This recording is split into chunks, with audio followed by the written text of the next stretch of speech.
Dear ladies, dear gentlemen, it is a privilege to welcome you at the National Information Day devoted to the European Research Council and the funding opportunities it offers. My name is Lyudmyla Tysyachna. I'm the national contact point for ERC applicants at Technology Centre Prague. Firstly, let me extend our heartfelt gratitude to the partners, Charles University, whose beautiful premises we can enjoy today, and the expert group for supporting ERC applicants, which is a joint initiative by Charles University and the Czech Academy of Sciences that provides expert supervision for all ERC-related activities that we organize in the Czech Republic. We as organizers sincerely hope that the agenda that we have prepared for today will help you learn what the ERC stands for and how to succeed by presenting both the viewpoints of evaluators as well as applicants themselves. Now let me mention some basic technicalities how we will proceed today. This Information Day is being recorded to provide support also to applicants who could not be here in person today. And the recording will be made available on the YouTube channel of Technology Centre Prague shortly after the event. To make this event as insightful and impactful, we very much encourage you to proactively participate in discussions, and this can be done directly, orally. There will be microphones around, so you can ask your questions directly as you wish. And also, we will be using Slido.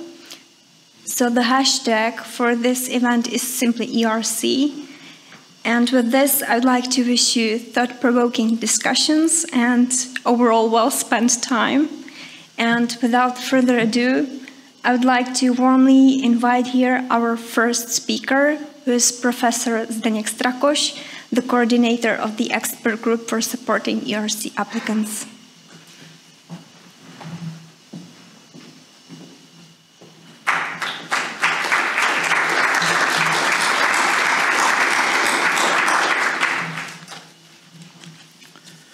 Good morning, ladies and gentlemen. It's my privilege to welcome you here also in the name of the expert group, which is essentially the group of volunteers supported by Charles University and Academy of Sciences, and also Masaryk University and also University in South Bohemia. And in my introductory speech, I would like to address the question, first, why ERC is important in the European and the world science today.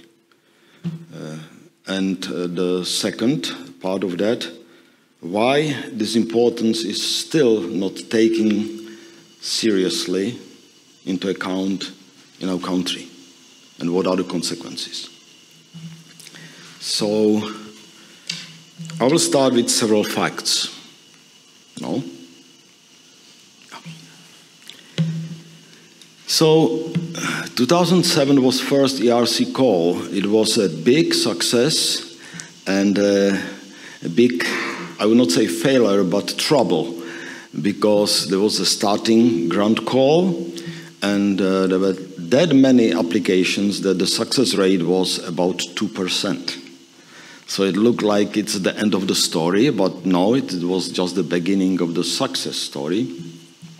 Now the success rate is about between 15 and 16%, which take into account the highest level of quality is quite reasonable.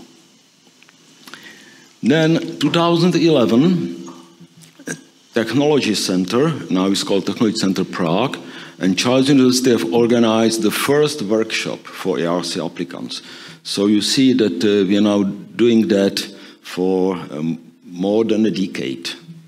And it has developed into very, I would say, intensive work throughout the whole year.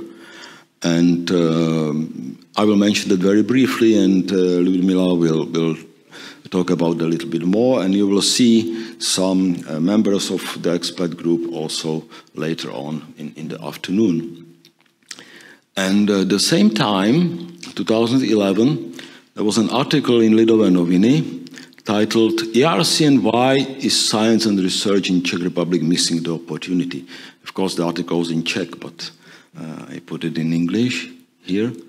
And this was meant as a wake-up call, because it was clear that, I would say, the responsible people somehow haven't noticed that there is something like ERC, or if they had, they simply didn't care.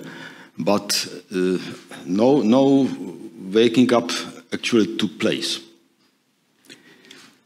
2017 was 10 years of ERC, and was some celebration. Also, the president of ERC, Jean-Pierre Bourguignon, was here in Prague. And on that occasion, Academy of Sciences published in Academic Bulletin 2017, second, actually, not the volume, but the number, an opinion of 3 leading scientists and 1 official of the Academy about ERC. And I highly recommend to you to read that. It's available on the internet. You can find this AB. It's very informative, and it will show you, reading these 4 opinions, you will see what is the problem that we have here still. In short, we are in conflict of 2 views and 2, not only opinions, but 2 positions. One position says we should open to the world. Our science is a part of the world, and we cannot separate and close ourselves to so-called Czech science. And the second opinion proclaims isolation, literally. In order to demonstrate that, I will just give a very brief quote from this, which kind of shows. I read it in Czech, okay? So for those who don't speak Czech, I apologize, but essentially this quote illustrates just what is written here. So, one opinion.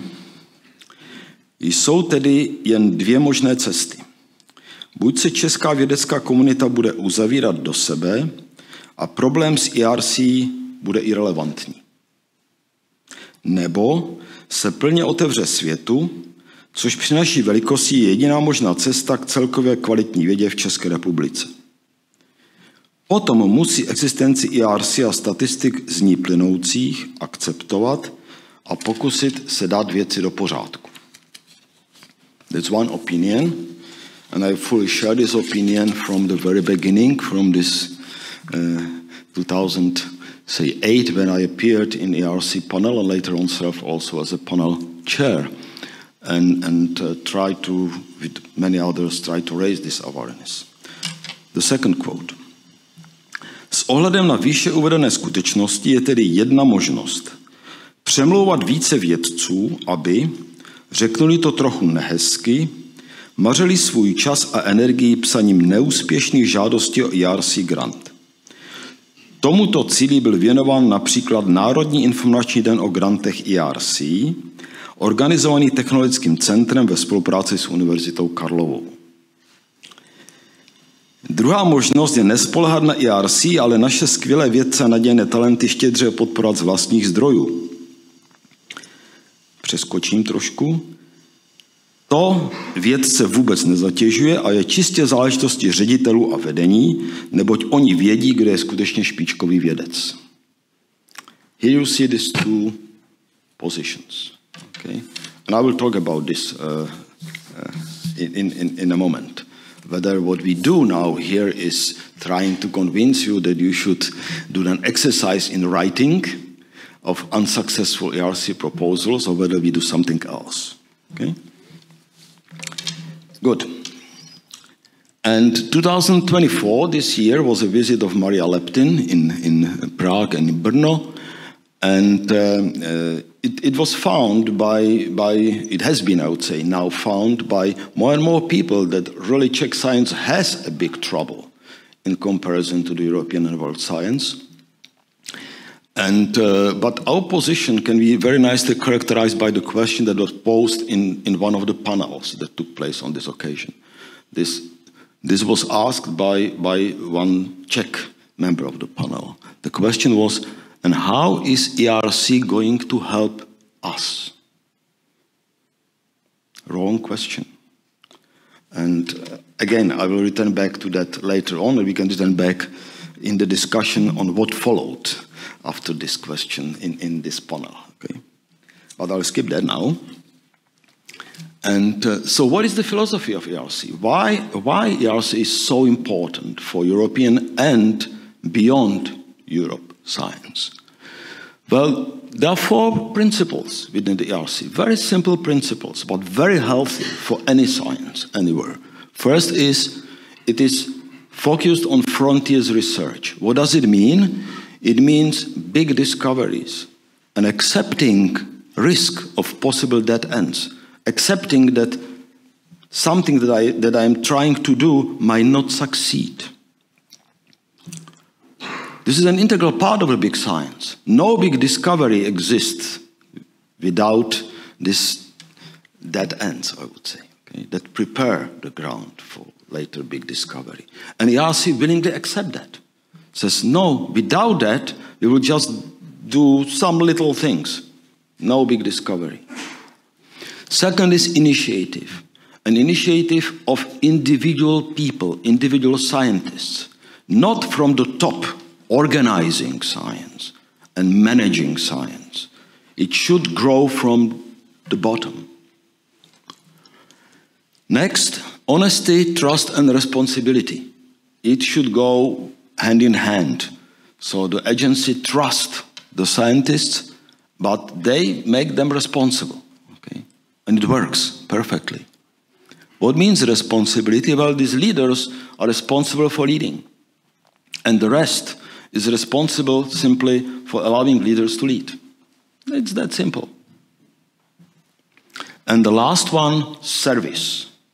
Service on the side of the scientist, but service on the side of the support, not management.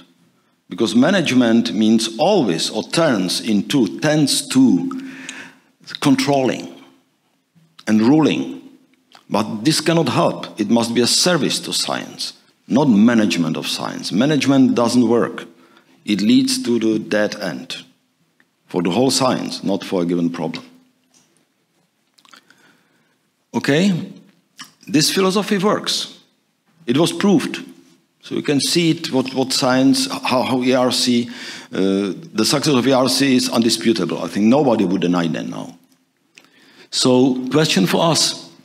So if ERC is changing science in Europe and beyond Europe, and it does, so do we need it? Do we need any change here? Or we are perfect, everything is organized fantastically, we have the fantastic system that is the best, and only we need more money? Is that like that? And we are objectively confronted with the facts. If we compare the ERC standards, or if we take into account the ERC standards, that means really the top science, then we are losing as a whole country to individual universities, many individual universities within Europe. By many, it means tens universities. And I don't mean the very best, Oxford, Cambridge, Sorbonne, etc. Many, many others. We are losing like to 6 universities in Netherlands, for example. 6 individual universities. So it's absolutely alarming. And the question that I'm asking this many years that I am involved in that is, do we really care? So what are the barriers? Why we don't do better, and why the ERC is not a part of the, say, standard discourse in academic community or research community? It should be, or the public, on TV, everywhere. Can you see it? Well, first we have lost perspective. We are really closed. We are still closed in our own bubble. We are closed, we are afraid of change. Okay? So we don't wish to accept the reality, we just push it away. That's our trouble that we have. Not that we are here, or the trouble of our country. And what you can see very often are particular local and short-sighted, say, interest and views. What does it mean? Like you can see words like, the aim is to strengthen the position of this group, this institution, etc. Strengthen the position? We should strengthen the position, if anything, of our country. And I'm going back to this science management. So science management tends really to exercise power. That's just in the genes of management, always. But that's what not science. Science doesn't. Science needs to reveal the initiative. And how you can see that? We are really in a culture of reporting deliverables. You have experienced that, I guess, many times here. Instead of focusing on the results. And it's very visible if you even see legal documents. They don't distinguish between deliverables and results. But this is something absolutely different. Scientific results is a knowledge or some new, say, machine or something, results of research. And deliverable is something that comes out of that in terms of publication or something, or the machine exists already. But this is different. This is not the same thing. And the last point here, you know, the life of professionals who really go against the stream, against the mainstream which we are living in, have it very hard here in our country. And that's what ERC is exactly about. That's how ERC was born within the European Union, not without troubles, but that's what it proclaims, to go against the stream, to change things, because it was found that the science in Europe is not going in the right direction. This many years ago. That's why science was born. So that's the trouble that we have. That are the barriers. So what to do about it? Should we just give up and close the session and go to the pub or something? No, I don't think so. But we should get out this local bubble. Without that, nothing. We should not think in the terms of Czech science. We should think in the terms of science. Czech science is an oxymoron. If it is meant as a science of the Czech Republic, that's fine. But it's often not meant like that. Okay? So, Czech science is oxymoron. Doesn't make sense. We should adopt practical actions to welcome scientists from abroad. This will change both Czech citizens, or foreigners, to make the local environment welcoming for them. We are very far from that, still, for many reasons. In assessment, we should accept the principles, what is now called DORA, Declaration of Research Assessment. That means instead of looking at quantity that tells you the quality, look really at the quality without counting points. And now you can see how we are still counting the points. Kaffemleining is dead, but we are still in the same culture. Okay? And we should not be silent to errors and distortions. Simply we should point it out. Sometimes it is even inconvenient to point it out, but we should do it, because otherwise no change will. It's not done with a bad will. Simply some people who do some error, they don't see it. Even in the laws, something. So we should kind of discuss that. But the open discussion should be looking at the common interest, not at the particular interests of groups and institutions. Because then there is no help. And also we should systematically support competitive and independent individual relation grants, like ERC. Not only ERC, there are some others. But the ERC is unique in the sense that it goes across all disciplines. Okay? You have some very, very, I would say, distinct, very prestigious other, say, grants or supports, but they are focused in particular area. ERC goes across. So in this sense, it will offer you universal comparison. Good. But this would not help if something would not change on the level of the whole country. And the first step is it should be organized an open discussion on participation of the ERC calls. Why we are in the situation that we are. That means why we are losers, why we are the white spot on the map of the top science in Europe. Still, despite those who applied and who are interested, like you. We should support Czech Grant Agency. I think it's changing for good. It's doing a good job with the possibilities that it has, and it may set a high national standard, but it's a second role. It's not the end. It should be just this preparation step for going to the world, like the ERC. And that's the role that Czech Grant Agency is regularly taking. I'm very happy for that. And we should support participation in programs like ERC. You know, I remember not a long time ago I was present at some meeting, and one person who was speaking there was really top scientist, recognized in the world, but long list of gotcha grants. And I've asked him, why you have this? And say, well, you know, I'm not going, I know I should perhaps, I know about this ERC, but that would mean work. You know, it's safe to apply for leading scientists, it's safe to apply in the Czechs because they get the money, because they are the best within the country. But at the same time, it's killing the system. So this is simply, something is very wrong. And the last one, but not the last, but I would say the first, the most important, we should really first revise the program ERC-CZ for good, just improve it a little bit. The technique, I mean, said how it is done, not the principle. This is very good. But we should realize that this is the most efficient tool that we have for the support of top science in this country. The most efficient. In particular, we do have, it is based on the evaluation within the ERC, because the only people who got successfully to the second round of evaluation can apply for the ERC-CZ. That means that we have evaluation for free.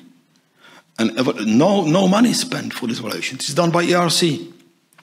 And moreover, you know, it is not only for free, but it is an evaluation of the level that we never can reach in this country. It's no way, and the people like in Gotcha, they know that, of course, we will try to adopt similar principles, but we can never reach the same thing because we cannot have the same, say, pool of evaluators as ERC has. And so we should use this tool. That would really help the whole system very much. Okay, so the expert group, what it does, I've mentioned already, we do these National Information Days, where we try to convince you to apply for, say, unsuccessful ERC grants, as said by one of the guys. This is a system of workshops that we have created. Lida will show that a little bit, plus mock interviews, plus individual consultations. We are working 365 or 6 days in the world, in the year, okay? So it's really intensive work, and many people are involved in that, and it's work that is simply not rewarded by money. It's just because we think it's important to do. And we do methodological support for institutions, which is now the biggest problem that we have, biggest technical problem for us. We do individual consultations, as I've said, around the old world, and we try to raise undistorted ERC awareness. But we have a trouble that appeared this year in particular. We have changed from the previous years because for the entering of our workshops, first we screened the applicants, and we said, okay, we have many more applications that we can serve. And so we screened through that based on the quality of submitted materials, we have selected applicants. It was a big problem because we were accused of whatever. People were very unhappy that we haven't accepted that one or this one or other one or whatever, and many things. So we have decided, okay, let's go a different way. Let's do just first come, first serve, but based on high quality of these input materials that we ask for the first workshop. Guess what happened? We really made a lot of say information campaign about it, and the quality of the materials that we have asked the institutions to work on and look at it and take the responsibility about this quality dropped very significantly. And this is for us a big obstacle, because it really endangers the continuation of our work, because we simply cannot work with people who are not ready. ERC is the best league that you can have. It's like you will go to NHL and after just your first step on the ice, you know. And without taking responsibility, we just cannot do that. We cannot write this proposal for the people. Okay. Closing comments. I'm going back to this exercise in writing. You know, ERC is definitely not an exercise in writing. ERC is on formulation of research programs of individuals. Within the ERC, the top researchers within Europe are identifying what are the problems that should be tackled and how perhaps they can be approached. And these people who apply and who do it seriously, that means that you really must be very clear on really what the program is. And this is not easy. You know, I'm old enough to know that one might say, okay, that's fine, I still have 2 weeks, so I'll write the ERC grant and I have everything clear in my head. No, you don't. You know, sometimes it takes years, sometimes it takes decades to be clear about some point. Maybe I'm not good enough, but at least it works in me and in my head, and I know from the people who are really very top that it works exactly the same way. So that means that if the ERC grant is prepared properly, it's very rewarding, even if it is unsuccessful. And we have confirmation of that because now we worked during this history with, say, several hundreds of people in the Czech Republic. And we have feedback from them, how that changed and affected their further career, even if they didn't get the ERC grant. Moreover, if you do write good ERC grant, you send your card to the world, to the best people in the world. Because in the panels, they are sitting. Many people who are really very, very top are in the panels in the world. That's what the ERC, because the ERC is a label. It's really something that speaks for itself. So that's why. So, I mean, if somebody says there is exercise in writing, it's simply incompetent nonsense. Okay? But it must be done. It needs work. But this work is well invested, because this is the work for your future, for formulation the program that might last for, not for one short grant, but it might last for 10 years, it might last for 15 years, it might last for the rest of your life. That's what the ERC is. And that's why it's changing the science. Well, that's what is mentioned here, that in longer period is, of course, rewarding for any institution. But it's not immediately, because it needs an investment of time, energy, and of course, if we are not ready, as we are still not ready as our research environment, it's not without troubles, because we are rigid, we have some laws that somehow don't allow us to do what we wish to do, etc., etc. But simply, we must step by step overcome that. And ERC does really the best to help. That's going back to the question, what the ERC will do for us. ERC did. Very recently changed many rules just to offer us to be not, I would say, not have a disadvantage with those people who are in the best institutions in the world and have many more points than we do. Many invitations for leading lectures, etc., leading conferences. This now doesn't count within the ERC. What counts is your path to your grant, and you can, applications, you can describe that. And we have, you know, that was one of the troubles from the last year, because we have explained that.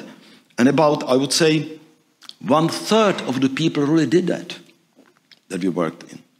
Losing the opportunity, essentially. So the rest is up to us. That's what I'm saying. So if we are very happy to work with every single ERC applicant, but, there's this but, the person who is applying must do its part of the work. We can only help. And this help is sometimes very exhaustive. Those people who work with them, like Lida here, Veronica and others, and all the others from the expert group can confirm that, how challenging it is for us, and how much time do we spend with that. But we cannot do the work for you. We can only help. And that's the same about our country. ERC did not do it for our country. We have to do it, to show that we are on the same level, that we are not second class. We belong to the first class. What is up to us? That's all. Thank you for your time listening. I'm open to any discussion which will follow after Lida's exposition on what the whole system, how the ERC really technically works, and how the support technically works. And after that, I'm happy to answer any question that you might have. Thank you, Adam.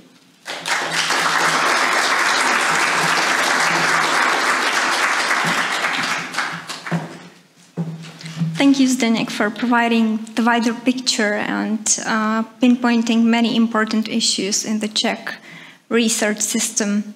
So my presentation, which I would like to ask for, is about, as Zdeněk said, about technical rules of participation in the ERC. I will also try to mention what is new in the work program, which is currently in force, which is the work program for 2025. And in my last part of the presentation, I will speak about the Czech support system. So let's start.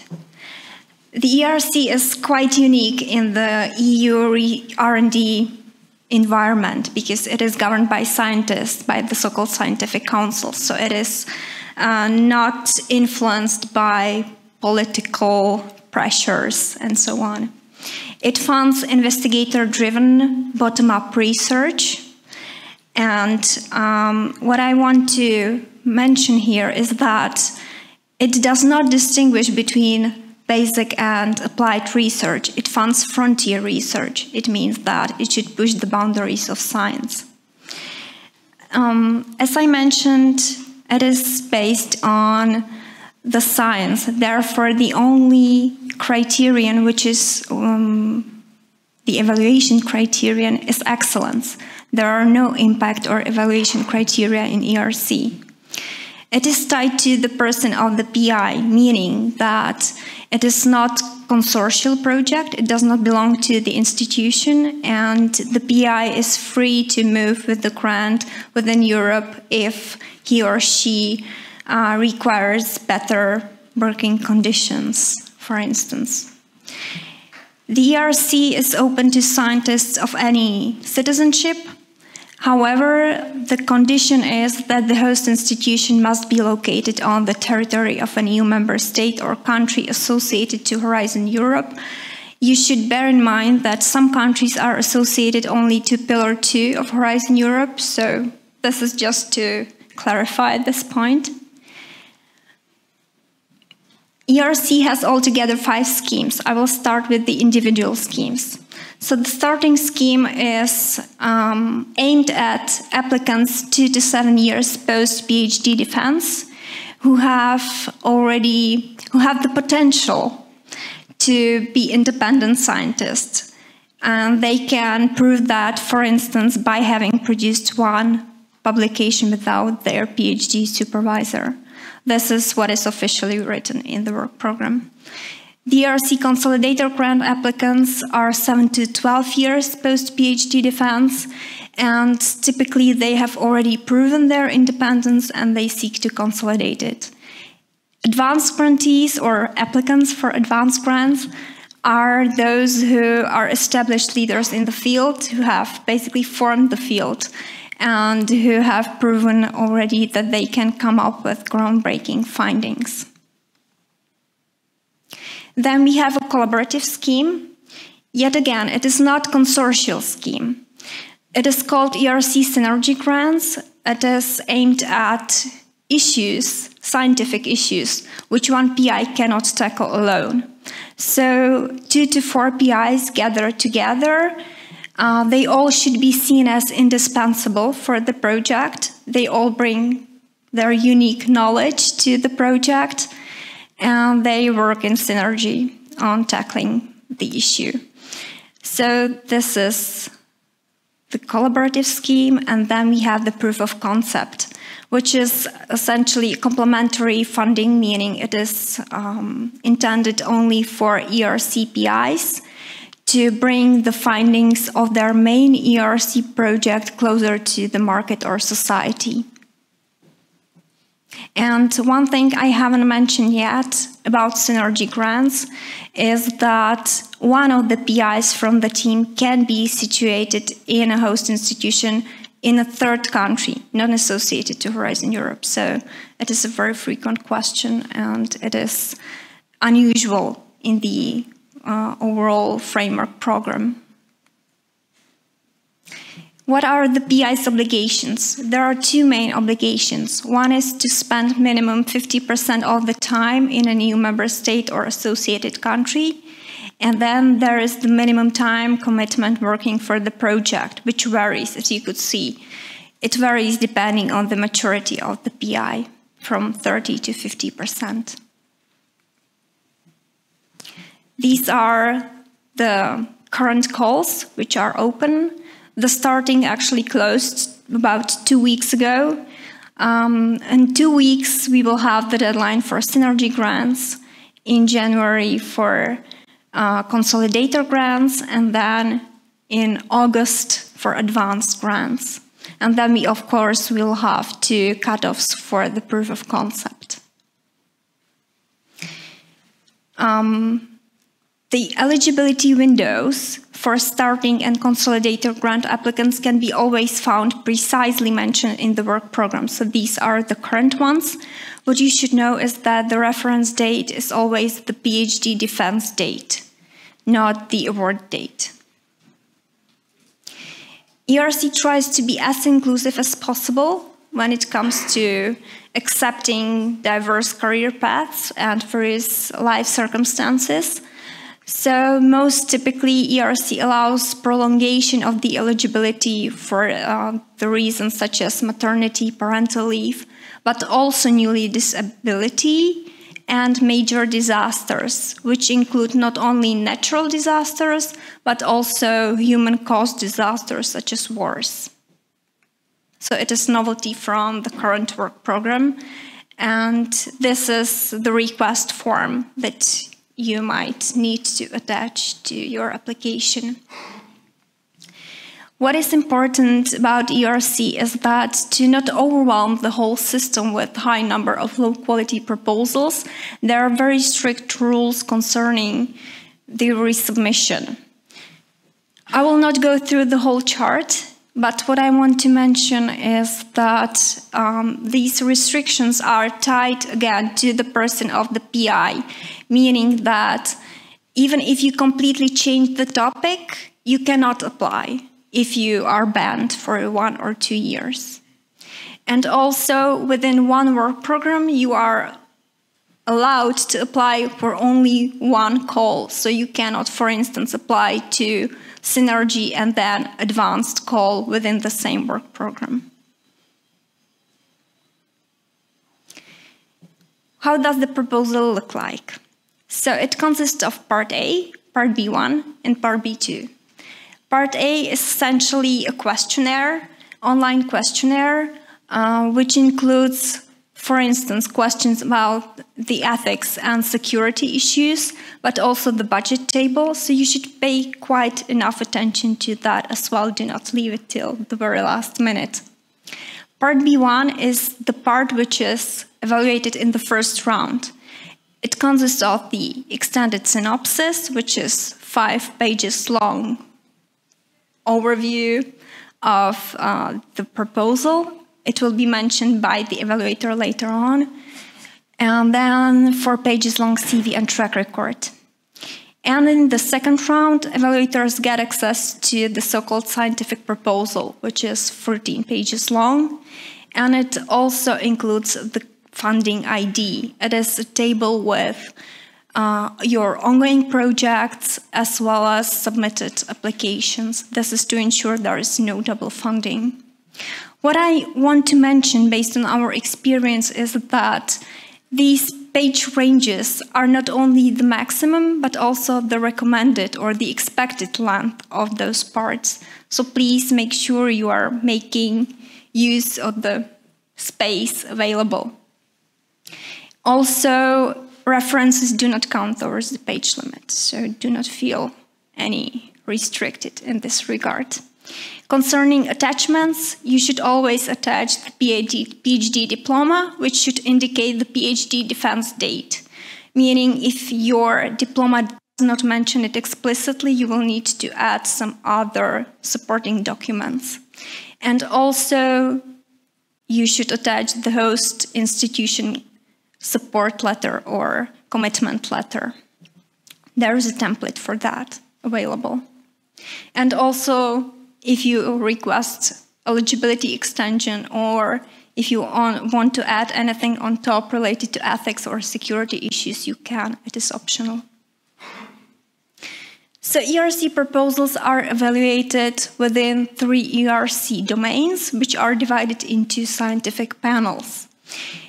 The Scientific Council each year reviews the panel structure so that it's in line with the current developments in science.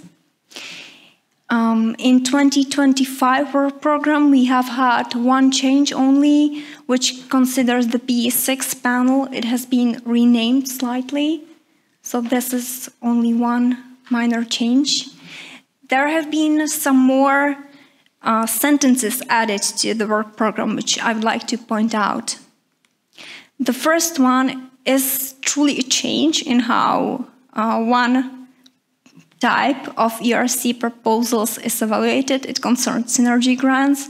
So now it will be more difficult to get to the third step because the budget will be lower, and also there will be more flexible panel structure. So there is the possibility to select 5 to 7 panels. The other thing, which is not a change, but a clarification, as it wasn't clear to many applicants before, is about one of the evaluation question. So in the past, this question was, to what extent does the proposed research address important challenges? Now the word scientific has been added to clarify that ERC truly seeks scientifically challenging proposals, and that societal impact is not what ERC evaluates. The next sentence is about how to view the excellence in the proposal. So now it clearly says that evaluators cannot select one element of the proposal which they like and consider groundbreaking, but the whole proposal should be excellent, simply. So this is not a change, it is simply a clarification for applicants as well. And the last point is about how many proposals for the proof of concept can be submitted within ERC Synergy team. So each of the PIs can submit one proposal for the proof of concept. I will now not go into any lengthy explanations of the budget. These are the standard amounts that you can get, and on top, you can apply for the so-called additional funding. There are 4 eligible reasons for that. These are reallocation costs in case the PI is moving from a third country to Europe, or if you want to purchase an equipment which you cannot fund from the standard amount, if you need to access large infrastructure, or if you want to conduct an expensive experimental or field work. There are several models the ERC has for the funding. So there are actual costs grants, which are starting in Consolidator. There is the proof of concept, which is lump sum, and newly also the advanced grants are lump sum. So it is a pilot. And I also have here the contact of our financial and legal NCPs, which provide pre-screening of budgets if you are interested. And now the final part. What we can do for you, how we can help you. So let me start with the actors, those who are behind the system. Apart from me, the NCP, I'm very grateful that there is the expert group for supporting ERC applicants. As I mentioned in my introduction, the group is responsible for the scientific content of all ERC-related activities.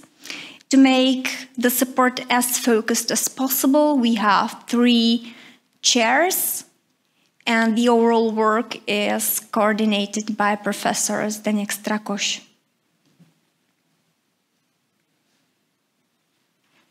And now, which activities do we do? So there is this event you are presently at, the National Information Day. It is intended for you approximately 1 year or even earlier before your submission to get to know the rules and understand the thinking of ERC. And afterwards, we have 3-part workshops for those who already know what they want to write about. So, what these workshops are. In the first workshop, which takes place approximately in May, we ask participants to present briefly their idea. And then they receive feedback from experts whether the idea could be relevant for ERC and whether it could be developed later into a full-fledged proposal. In the second workshop, which takes place in June, we try to reverse the roles. So applicants try to play the role of evaluators. They receive a real proposal and they try to evaluate it to see what a successful proposal looks like. And in the third workshop, they already should have their B1 ready and they receive feedback on that. So the workshops, the registration to workshops is always in early spring. And as Zdeněk mentioned, it is first come, first served now. So if we do not decide to change it, it will be kept like that. But we truly ask you to pay attention to the quality to really make use of the support available. And if you get to the step 2 of evaluation, we also organize mock interviews. So you are very welcome to let us know and we will try to set up a training interview for you. Zdeněk has also mentioned the ERC CZ program. It is an encouragement scheme that exists in the Czech Republic. Newly, there has been one change which concerns that A projects that receive in the step 2, if they receive A, they do not have to resubmit a new ERC proposal. So this is a novelty. There are several more. If you are interested, we can tackle that in the discussion. And I believe it is an important scheme in the Czech Republic because it truly taking into account the success rates, it is quite an encouragement for applicants. Here are some essential documents. There are the links. You will receive the presentation afterwards. So the work program, the information for applicants, and the proposal template, which can be found in the funding and tenders portal. It is always updated for all the calls. and some more links for some materials that can be useful to you. There is the link to the expert group, but also to our handbook that we prepared in 2022. It is in Czech only, but I still hope that many of you will take advantage of that. And we have some budget-related videos and leaflet. So thank you for your attention, and I try to run through all the rules. So if you are interested in anything, feel free to raise the question, and we will be happy to answer.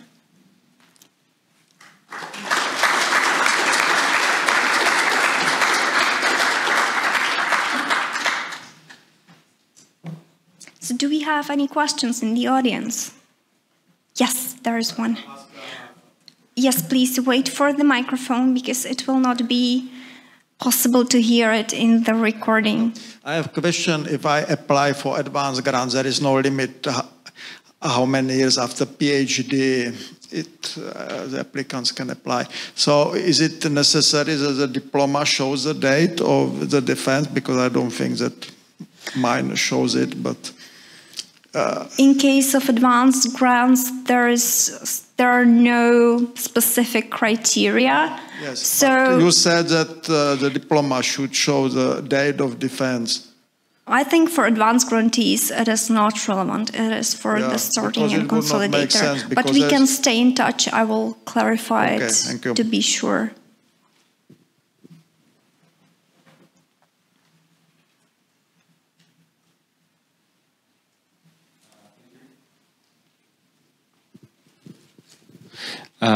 Thank you. You mentioned that maybe one of the problems here with the ERC grants is that usually it's taken as, yeah, give it a try and we will see. Writing to that, I'm unfortunately agreeing with you. So in terms of any institution of university, what could they do by themselves to support their local scientists to give them the best chances as possible to get an ERC? Thank you. Thank you very much for these questions. There are many ways, of course. The first way is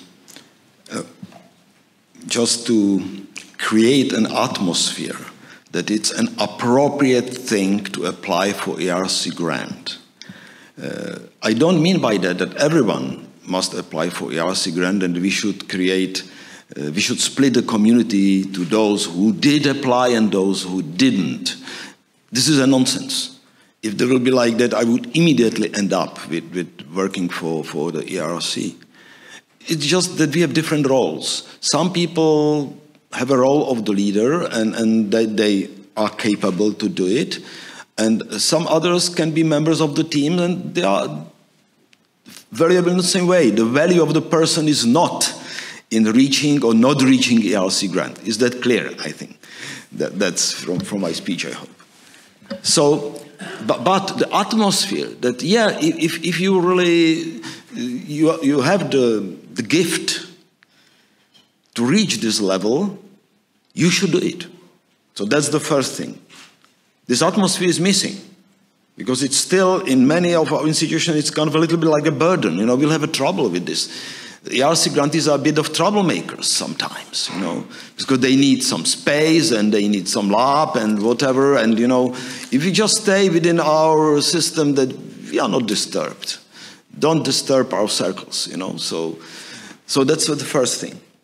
Then really practically, what we try to do, and we do it, as I've said, for many, many years, to put this support down to the institutions. Institutions should be responsible and should take this responsibility for the basic education. That means to well advanced, to show, okay, what is ERC, what is the opportunity, for whom it will be relevant, etc. And this is easy because there is tons of materials now on our webpage, on the ERC webpage. There are many people who now have ERC grants, so it's easy to ask them.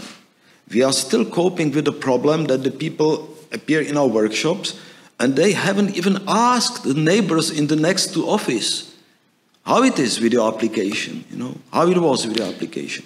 So, and then we are overwhelmed by trivial questions that are easy to be found just by reading ERC Work Programme or by asking someone. So that's the work that must be done by the institutions.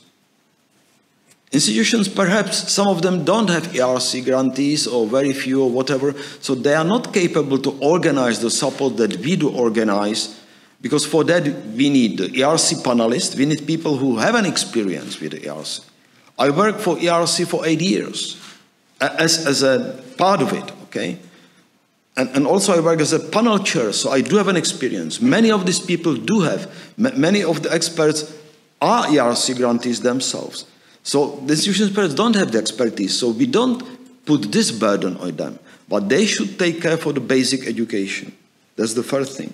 So the people come to us prepared. Next, we cannot work with the applicants for the writing the full-fledged proposal, that means the B2 part. Because within the ERC, only B1 part is evaluated in the first round of evaluation. And that's very important, because if you don't pass this first step, nobody will see the B2 part. Okay? Nobody. Even the panel chairs don't see it. So that means, in some sense, you know, it's good to get it through to the second round. And these people who go to the second round, it's another reward, because then the grant is not seen only by the panelist, but it is sent to many people in the world. Typically, you might have from, say, minimum is 6, maximum is 11 or 12 reports that you might get. That means 11 or 12 people in the world, best people in your particular problem, read your proposal. That means you have seen your work. This is a big reward, you know. You can never get this reward locally. That's why I was talking about opening, you know. Doesn't make sense to talk about local Czech bubble. That's very rewarding. So, but we cannot work with this B2 part, simply for physical reasons. It's not doable. We would have to do then with the shifts, not for 1 year with these applicants, but for 2 years in order to do that. But that's not doable. It's not enough us. We have just now, you know, this number of experts who are involved besides the expert group that have shown up. We have about, say, 30 to 40 people. But for that, we would need hundreds of people to be involved in that. That's not doable. And how to organize? We don't have a building. We don't have an office. We are just volunteers, okay? We do it on the top of our own work. So that's not doable. So that's why institutions should then be responsible for keeping an eye on the full project. Look at it and ensure that it is really done properly, not at the last moment, okay? So we frequently meet the situation like before the deadline, months before the deadline, people start, oh yeah, I'm going to write this ERC grant. Or, you know, very recent experience from, say, nice person and a good quality, but, you know, I had this trouble and that trouble, and you know, I had to write for that proposal, other proposal, and now I have 2 weeks to finally focus on this ERC, 2 weeks before the deadline. That cannot work. You are, as I've mentioned this analogy, you are like in the ice hockey, you know, competing with NHL. That means if you play in some local, say, district, whatever, on some say, lake when it gets frozen, and then you jump, it simply cannot work. And these people work on that seriously, and it's not, of course they try to write it in the best possible way, and it makes sense to spend time with writing. But why it makes sense? Because when you write clearly, that means that you think clearly. So this writing ERC proposal essentially cultivate your thinking about your problem. That's why I've said that labeling ERC's writing exercise in writing proposal is just a nonsense. You know, it really works this way. And that's why it works. And also, you have to learn how to pass your message to the evaluators, which is very useful skill for the same reason. Because if you learn that, then again, you increase tremendously your capability of the clarity. You are able to clarify your opinion very fast then, after this exercise. So it's very rewarding in, I would say, personal development of scientists to write ERC proposal. And you have to write it very clearly because the evaluators don't have time just to take it and then, you know, dreaming 1 week about your proposal. They're getting typically 30 to, say, 40, 45 sometimes proposals. And if you think about that, full concentration with the first sweep, B1, you get 40 proposals and you spend 1 hour with one proposal, total. 1 hour means that you have to first sweep, you have to then compare with the others, you have make the, say, some order them in some way, and then you have justify your opinion and set it in. Then it is compared with the opinion of the others, that it's shown that you are totally incompetent in the topic when you write some crazy stuff there, okay? So it's a lot of work. 1 year, 1 hour, full concentration. That would mean in 40 proposals, 40 hours full concentration. Full concentration, that means 3 weeks of work. Can you imagine that? And these people are they are very, very busy. They are much more busy than, you know, when the applicant tells, well, but I didn't have time because it was summer. You know, well, makes you laughing. You know, these people are much more busy than the applicants, these evaluators many times. So you must make it clear for them to understand. But again, this is not some kind of a, I would say, promotion in the kinds of political phrases. If you write phrases, it immediately goes down. You know, it is about your ability to think clearly about your work. That's what it is about. So again, the responsibility of the institution is to keep an eye on finishing the proposal. And we are going to help at any stage of this. With the workshops, then with mock interview, individual consultations, we are going to help the institutions methodologically. They know how to do this or that. We really have invested a lot of time in that. So what Lyudmyla didn't mention, we are organizing workshops for the institutions also. How to organize this department, the urban department, etc., etc. But in order for us to work efficiently, we must have, I would say, well-prepared people already. If we don't, we still are trying to help, but we can only help in many cases to get a proposal which is non-competitive, to say a reasonable proposal that perhaps has a chance to get a second round. But that's not good. We should do much more. And I could give you statistics, but there's no point. I'll just give you some numbers.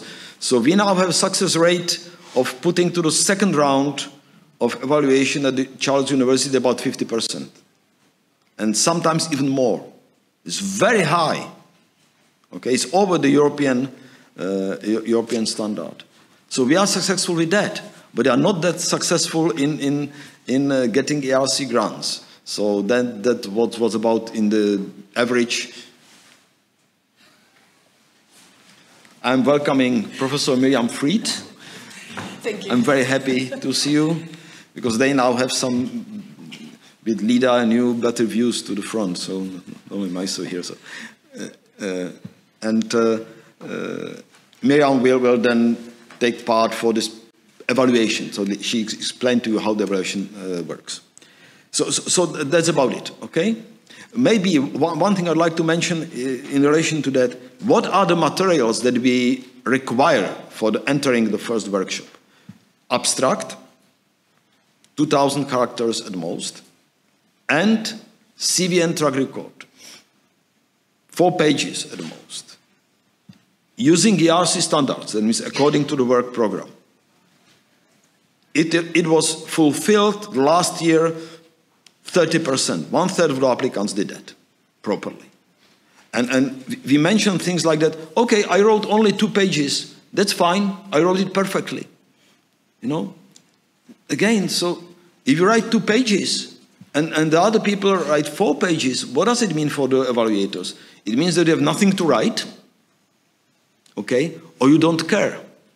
In both cases, this is the end of your proposal.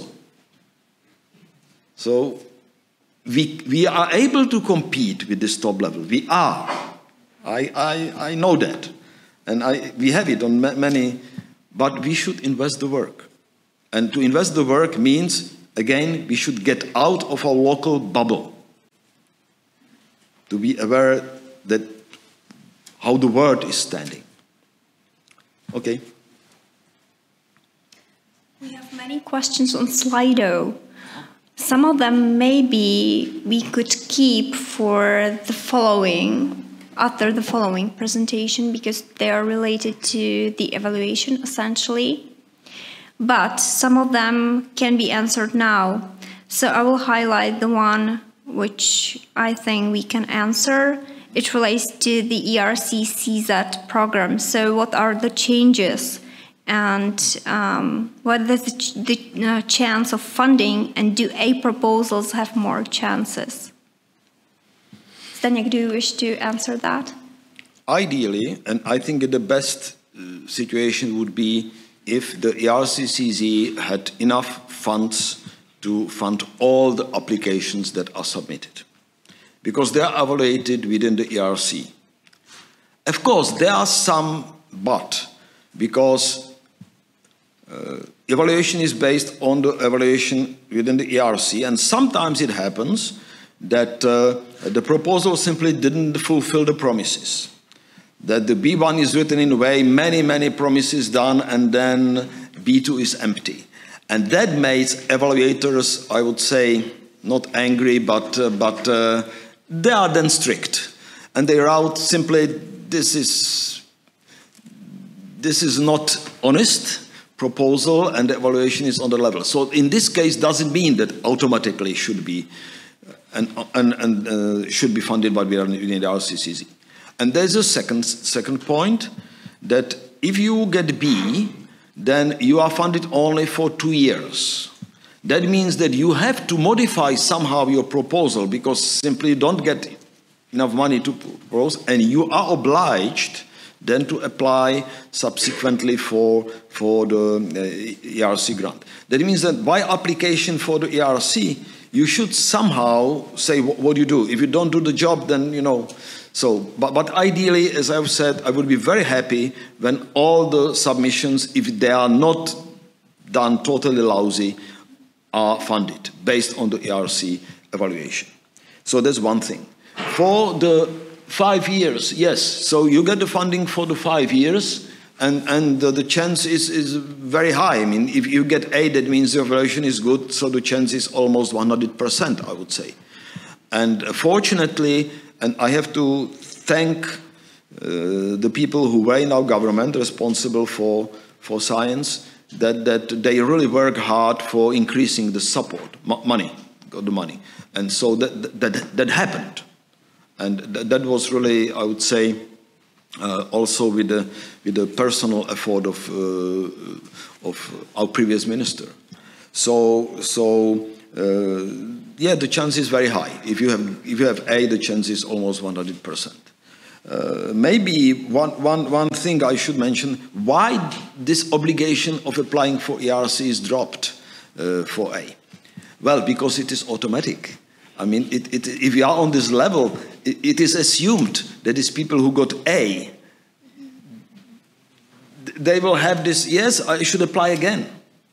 So it was considered just to decrease this bureaucracy. Unfortunately, the system is not ideal at all. This is not a problem of, yeah, but it should be still simplified. But yes, please go ahead.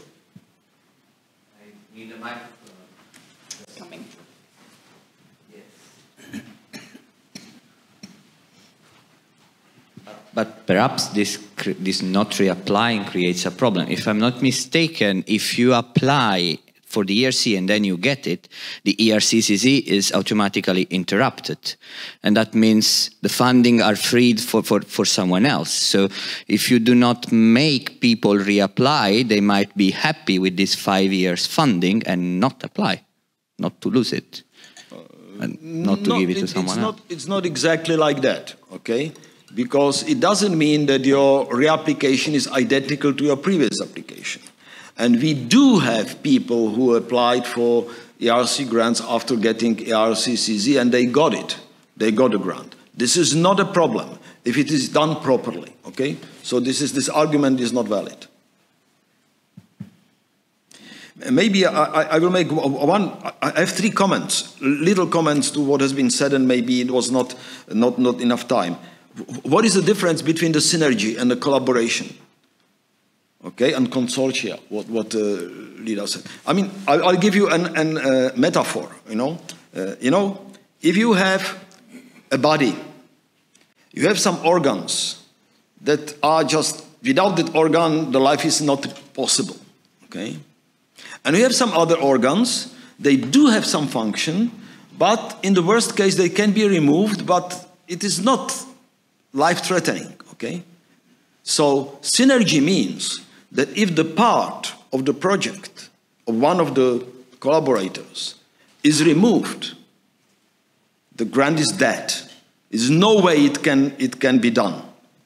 While collaboration means that, yeah, it might be some restrictions, you know, like they remove some whatever, and you might have some dietary or whatever, might be some restrictions, maybe the goal is a little bit lower, whatever, but still it makes sense. That's the difference.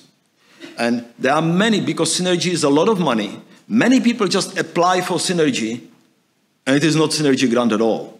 It is just glued together different projects or just applications of one project, and they end up very quickly because the first round, it is written well, but this is not a synergy grant. That's it. Okay. That's one point. Then use the space available. I've mentioned that already, that it is not that maximal limit means don't exceed, but please use it. If you don't use it, it's that end. Scientific challenge, you know, is knowledge. It has been mentioned. ERC, Lida has really emphasized that, you know, ERC is not about basic science. It doesn't distinguish between applied and non-applied, or applied and basic, whatever. It is about new knowledge. This new knowledge then can be then immediately applicable. This is not a problem.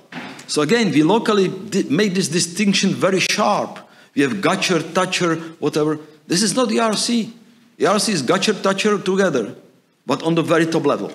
Okay. And the last thing, no, that's all. So I propose to go to the next question. I have not mentioned that, so it is good to clarify. Will the preparatory workshops in 2025 be open for the applicants for the advanced projects as well? No, it will not. There is a good reason for that. Simply physical capability. We cannot work with more than roughly 50 people. It's impossible physically, okay, because it's intensive. We work with this individually, we read these materials, we discuss with them. We cannot expand that. And that's why we have to focus on the starting and consolidators. Because advanced are supposed to be advanced. That means they should be more capable to do more work by themselves, by looking peers, etc., in the world, here, anywhere. That's the first thing. And the second, we don't totally throw them out of the window. We do work with them individually. Veronica, who just left, oh, she's over there, can confirm with how many people we worked over the summer with submitting ERC advanced grants, okay, individually, individual consultations, during the whole summer, vacation time, okay, For us, it's not always vacation time because, unfortunately, the deadline for advance grants is at the end of October or beginning of September, I don't remember. But before the deadline, there are most hectic times for us. So we do not throw them out of the window. We do work with them. But if you are willing to, or if you wish to do ERC advance grant apply, please try to seek for the help very much in advance. 1 year is not much. 2 years or 3 years is better. And the same for consolidator, for synergy. We work for the people with the synergy grants for many years ahead. And maybe one last comment on these workshops. You know, during the last years, all the ERC grants that were awarded in the Czech Republic, for the institution in the Czech Republic as being the host institution of the grant, all these people went through our workshops, at least some part of them. There is not a single exception. I'm just saying that this system is working. But again, we need really the support of the institutions, and we need the people to really be willing to do the work. And this last year, as I've mentioned, I'm very sorry to say that we have had some really harsh experience that some people got very unhappy that we are asking them to do the work. It's very sad when you see that, you know. We have 2 critical comments. So the first one reads, as was mentioned, Czechia has less grants than its European peers, including Poland. But what was not mentioned. Czechia also pays lower wages to researchers, spends less of its governmental budget on research. Therefore, the question, why are we surprised about 1 given 2? Do you want to react, Zdeněk? Yes.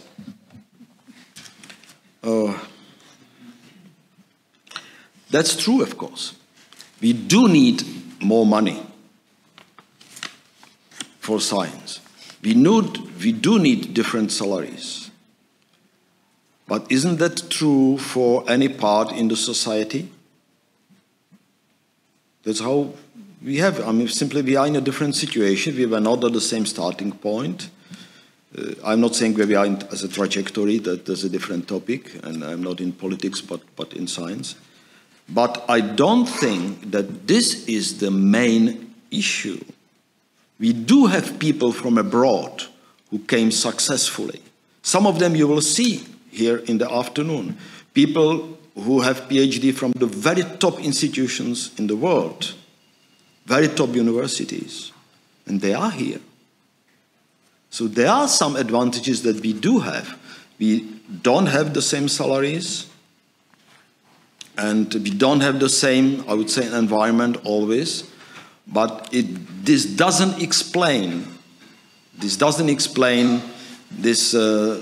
fact that we are orders of magnitude behind the others. It would explain if we are in 1/2, that's fine. But we are orders of magnitude behind other countries, okay? So this is clearly not the explanation. And about the salary, you know, I have some personal experience. I lived in the 90s in the United States for a while. And I returned back, it was not as a postdoc. I had a very high position. I was full professor at a very good American university. And when I returned back, do you think, what kind of a portion was my salary here in comparison to the, not talking about the environment that I had over there, an order of magnitude. So I know what I'm talking about. I propose to go to the next question. Can you encourage the applicants to reach out to their institutions and use their support? Speaking as a support person, we cannot support PIs if they don't contact us or don't listen to our advice. Yes, that's a big problem. That's a big problem. We are, many times it happens that the people go directly to us, and then we contact the institutions back and they have never heard about that person that is going to apply. And that's a big problem. So the system should really work. That's why we have in these applications for the workshops, we have a requirement that subsequently we are asking the institutions about these people, you know. But it should be automatic. It should be like that the people will first seek at least not the help, but at least awareness of their own institutions about that they are going to apply, and it comes to us through the institutions. That's the best system, not because of bureaucracy, but because of the fact that it cultivates the situation of the institutions. And also it's safe, because if you need something, if you are successful, you need a lab. You need to talk to your institution very much ahead of time. Not when you get grant and that, okay, I'm here now and clear this part of the building because I need that many square meters, etc. You know, so it's just, it should be, it's a win-win strategy for applicants and the institutions. Institutions should support, but applicants should take initiative not only in applying, but also talking to institutions that I feel that this is my way to go. So I'd like to ask you for your support. And what the institutions can do, does. What it can't, they can always ask. LIDA's NCP, they can ask through LIDA, through expert group, if it is not a technical question or not a question of rules, etc., etc. So that's how it should work. So we do have the same trouble. I'm very much aware of what the question is asking for. We have a related question. How do we fight department heads who say there is no lab space, there are no desks? We change the department, we talk to the dean, we leave? Sorry, once more. It was too fast for me. At the beginning. How do we fight a department head who says there is no lab space, there are no desks?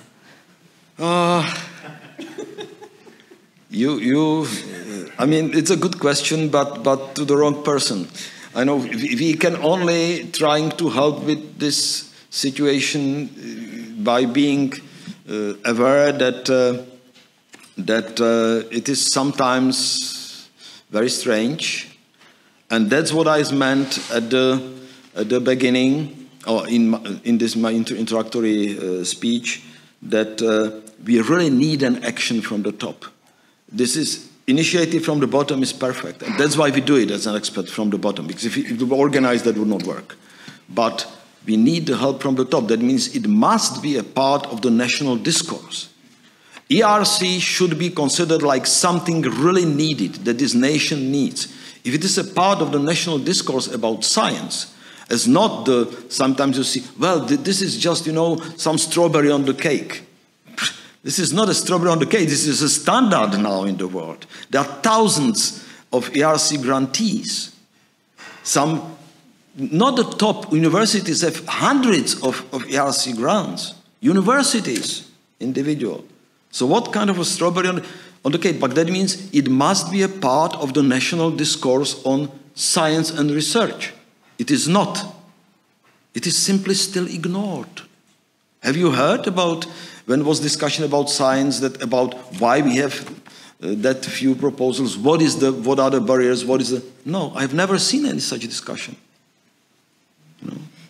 And that's the part. If there will be a part of the discourse, if there will be clear, yes, that's what you really need, because otherwise we will be in big trouble.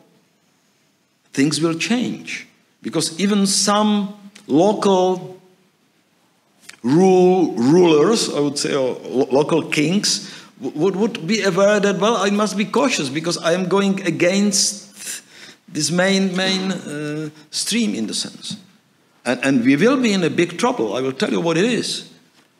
We have spent a lot of money using this special funds, you know, these operational programs. This will inevitably end up very soon. I'm not going to talk about these programs. This is a different story. Totally, no, this is, I don't wish to talk about it.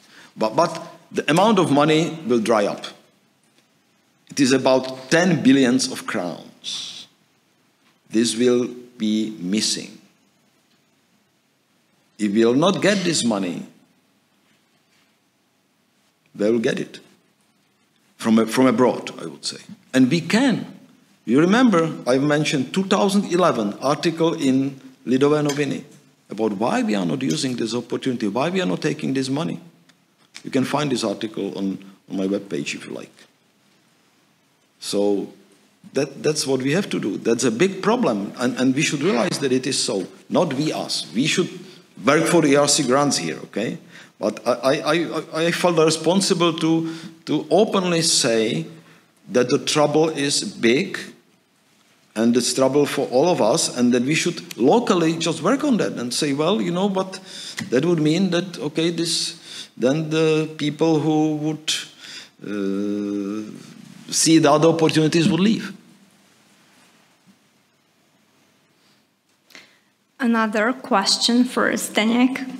How can we convince older PIs to promote independent thinking among their younger colleagues and encourage them to gain independence and seek high-level research opportunities? Well, this is not about the ERC grants, but this is about mentor-mentee relationship. Maybe I can just give you personal experience. You know, my first PhD student was, because the situation, well, was different before the revolution.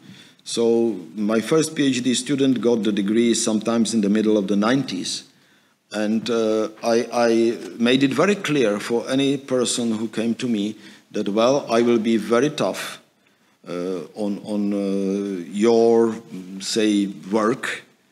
And then after you will finish successfully your PhD, then you are obliged to go abroad. That means that that time it was still not standard. So I immediately said at the beginning, when I accepted the person as a student, I said, well, I will accept you, but you have to accept, here are the rules.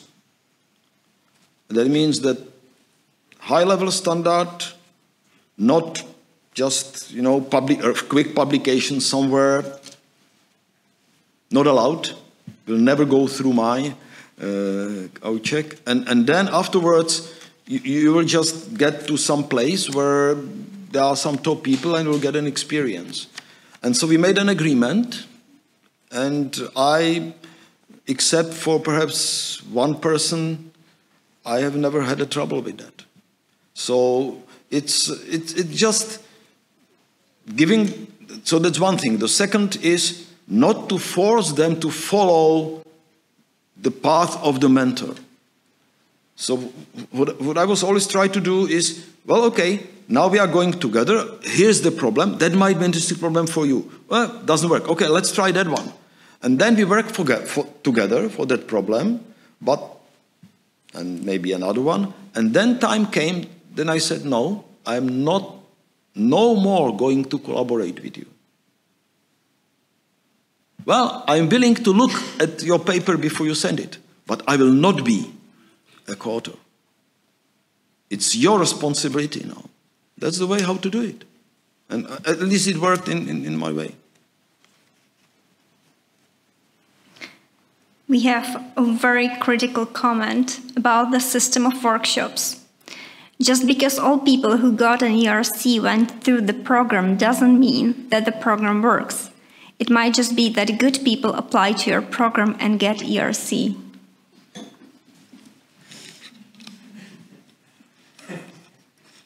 One more. It might be the good people.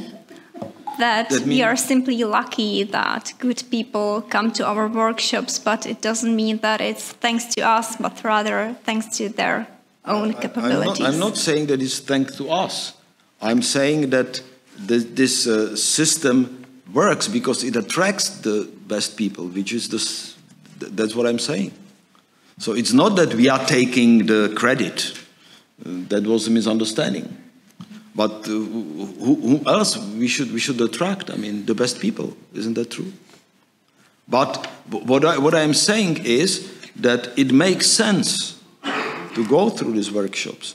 That these people who are the best, who did the hard work, for example, We had some people who were not admitted for the workshop, for the first workshops. They didn't enter because simply the materials were not prepared properly. They didn't enter. They still, or we thought, well, we had too many people applying, and then we said, okay, you still have time. You are applying a bit too early.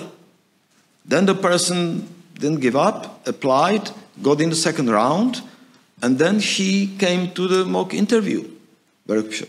That means, that's exactly what I'm saying. So they might be the best people who went through by their own, but then they come to the mock interview because they think it makes sense to do it. So this is only what I was saying, not taking the credit. There was a misunderstanding.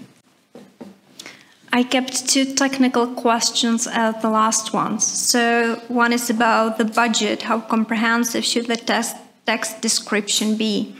So you have 8,000 characters for that, and you should simply describe each budget category.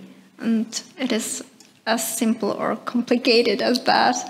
So if you are unsure, you can always contact our financial and legal SCPs who have a lot of experience with that, and they will give you some hints how to best describe it, if this is eligible or not in ERC or in Horizon Europe as such.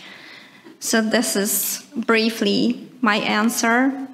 Then there is a question about the minimum workload. So is there a maximum? Can it be 100%? Yes, it can be. You should, of course, assess whether you do not want to have any other, maybe, projects. So please assess your true capabilities. But other than that, ERC does not restrict that. You can work 100% on your project. I will keep the high risk, high gain question after the evaluation presentation. But I can see we have one more question, so I will read that. Some of our universities are in advantageous position of being members of the European University Alliances with very successful members in ERC, such as Charles University. It is member of the 4EU Plus Alliance with Heidelberg University, which is second most successful university in number of ERCs in Germany. Is this somehow used?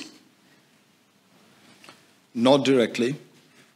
I think we do have some experts from abroad, but that's what is organized through LIDA and through the ERC directly, so it's not through this alliance and university. This is not related to that directly. But maybe one more comment on this previous question about the workshops. It's not a question of the workshops, but of the people who enter it. You know, these people who are talking to you in the workshops are people who have seen, say, many hundreds of ERC proposals, 600s, 800s, throughout many years. They served in the panel, etc. So that means this view of looking at your proposal from that perspective is a different view than view of you who write the proposal. So it's a symbiosis. So in this way, these workshops are very successful because it can complement the view of the person who don't have this experience. And this experience is not something that you can simply learn by reading something. It's impossible. You have to feel, you have to go through this painful process of evaluation as an evaluator. And I can tell you, it is absolutely exhaustive. And at the same time, it is very rewarding because you have very honest discussions where the people fight for the case, but not for the interest of this one, that one, or something. When the case is decided, all this bitter fight completely disappears. This is something that I have never experienced here, this kind of here, I mean, locally. This is now not blaming anything. It's just that it's impossible. You know, when you meet people who really are the top experts, and then one person is able to explain these 3 others that in the first round of evaluation that they are simply completely wrong because they are not competent enough, and they accept it and say, yeah, Because the argument is the point, not egos. That was fantastic.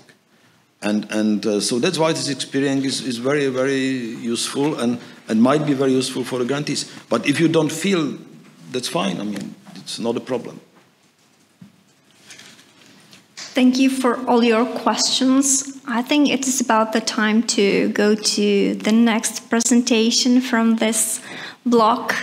And I would like to invite here Associated Professor Mirjam Fried, who will present the ERC evaluation process. You can come here.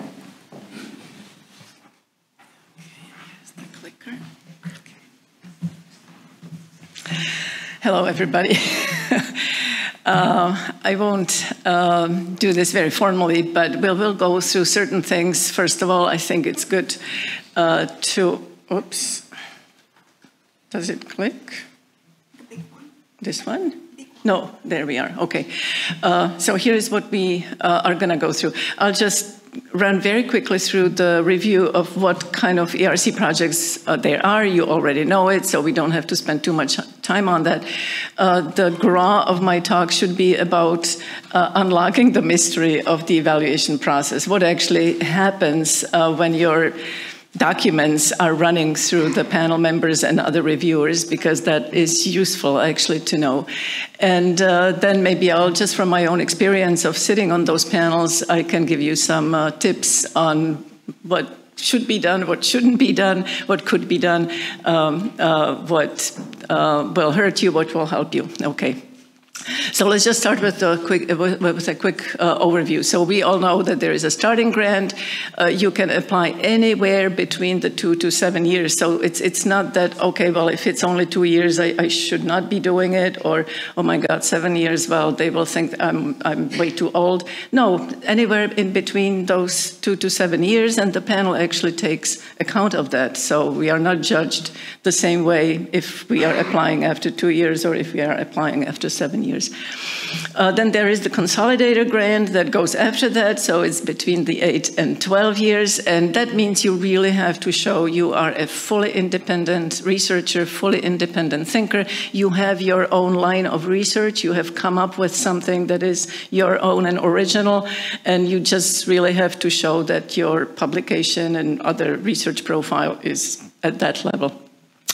And then there's the advanced grants, which doesn't have any limits, but it's extremely competitive. So that's why, as Zdeněk was saying, that really takes a long time to prepare a good and a competitive advanced grant.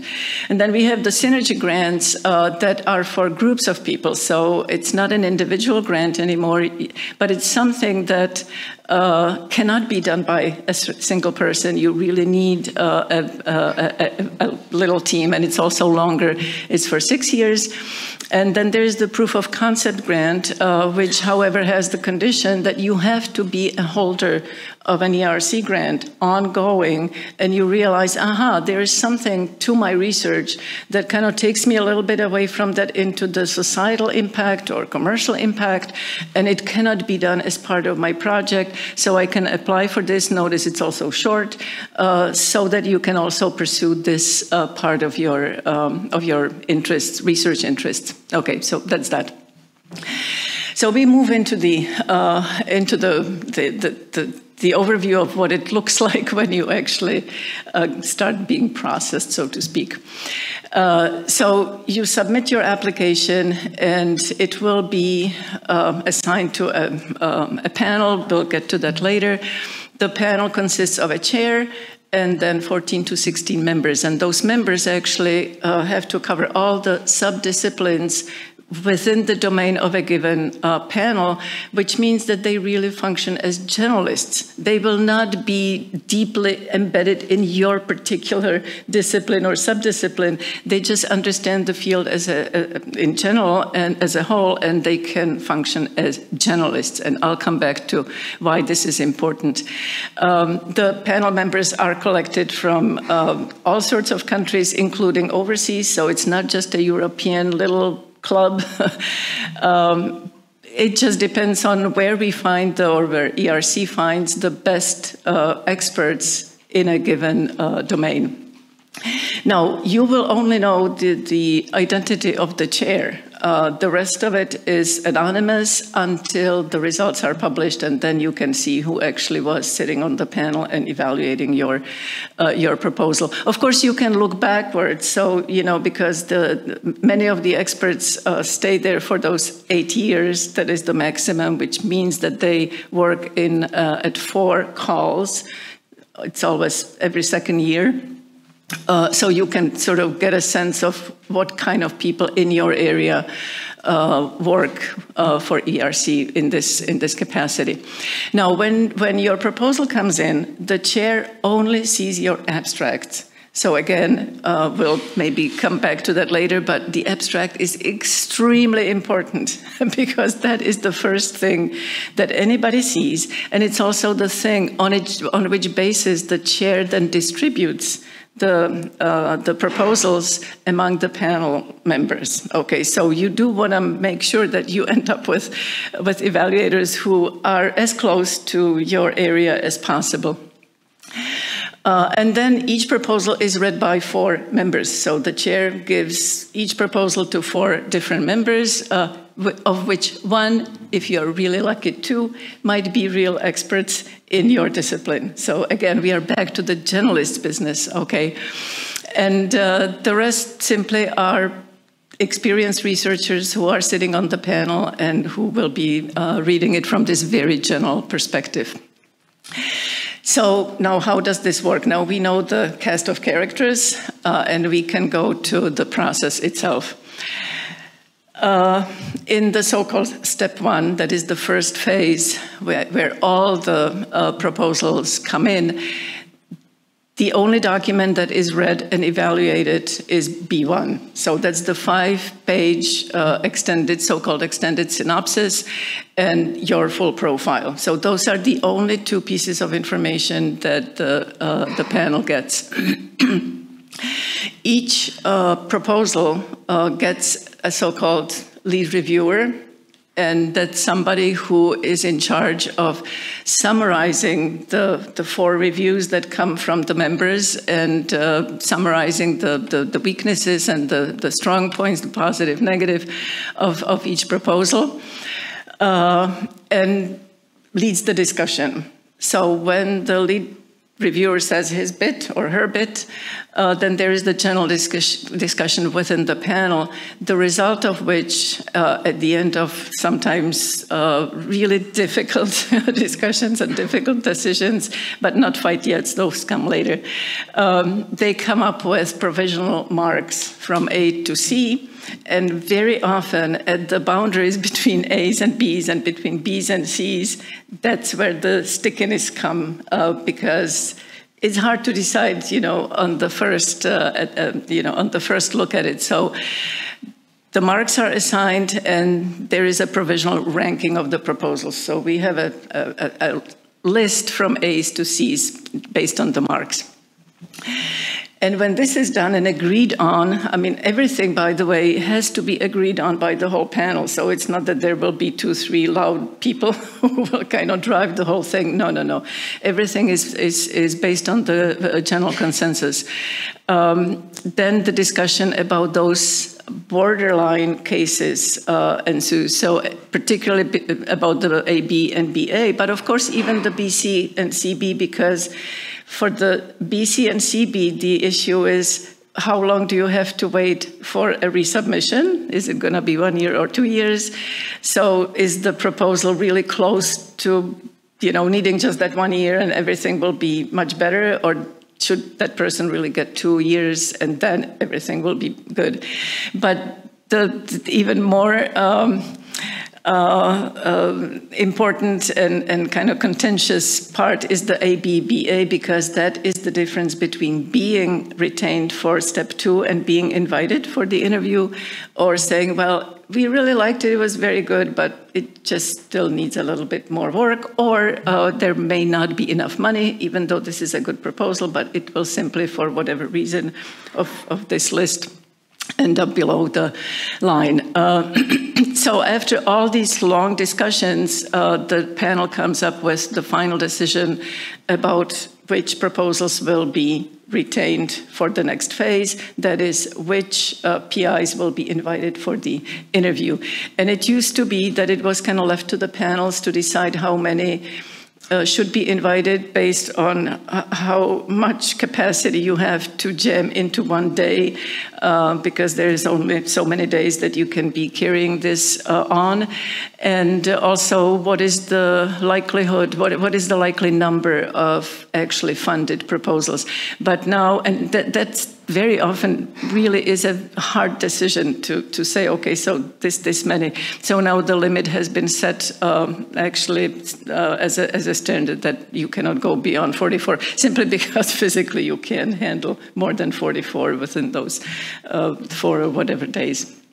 Okay, and once this is settled, then for all the proposals that will be moved into the next step, the panel has to come up with a pretty long list of external experts who will serve as reviewers for the second step. And those will be real experts in a given discipline. And when all this is done, then the lead reviewers for those proposals that did not make the cut has to compose a final report for those rejected ones. And again, the rejection summary or report has to be agreed upon by the whole panel. So it's again discussed and rediscussed again. And this should not be, and I don't know if all the panels work the same way. I assume they do. Certainly in our panel, this was always a pretty big deal, because we all feel, and I think that's what ERC in general feels, this should not be just some kind of a report for a report. It should be something that gives you useful information that you can act on, take the feedback as something that will help you make things better. So these reports also are pretty important and should, and as far as I can tell, do contain advice for where to move things in a better direction. Okay, therefore, the B1 is absolutely, absolutely crucial for this step, because that is your window of opportunity of having your proposal read by more than just the panel, okay? Because if you are not moved into step 2, nobody ever will read your B2.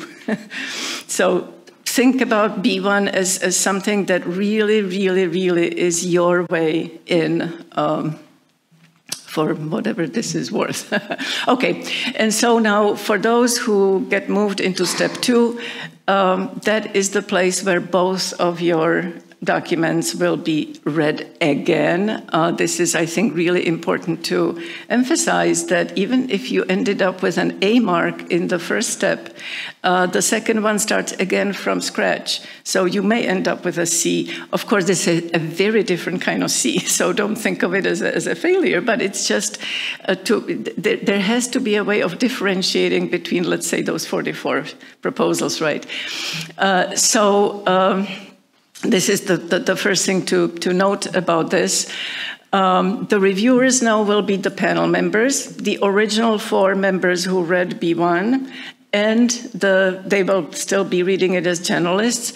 And then there will be at least 3, but very often I have seen up to 6. There could be, as many people as ERC can corral to read your proposals, who will be the external experts who are real experts in your discipline now, not even the general field. Okay, and before anything happens, based on all these reviews, the lead reviewer again prepares a summary of all the reviews, drafts an evaluation report that could ultimately be the final one, and also prepares questions for the interview, because the interviews are not very long, so you really need to, you as the panel members have to be, super prepared not to waste time and really get all the information that should be gotten across.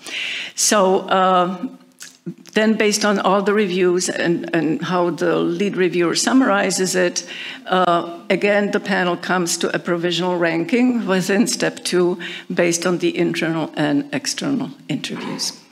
Okay, and then the meeting. which is really the interview from your perspective.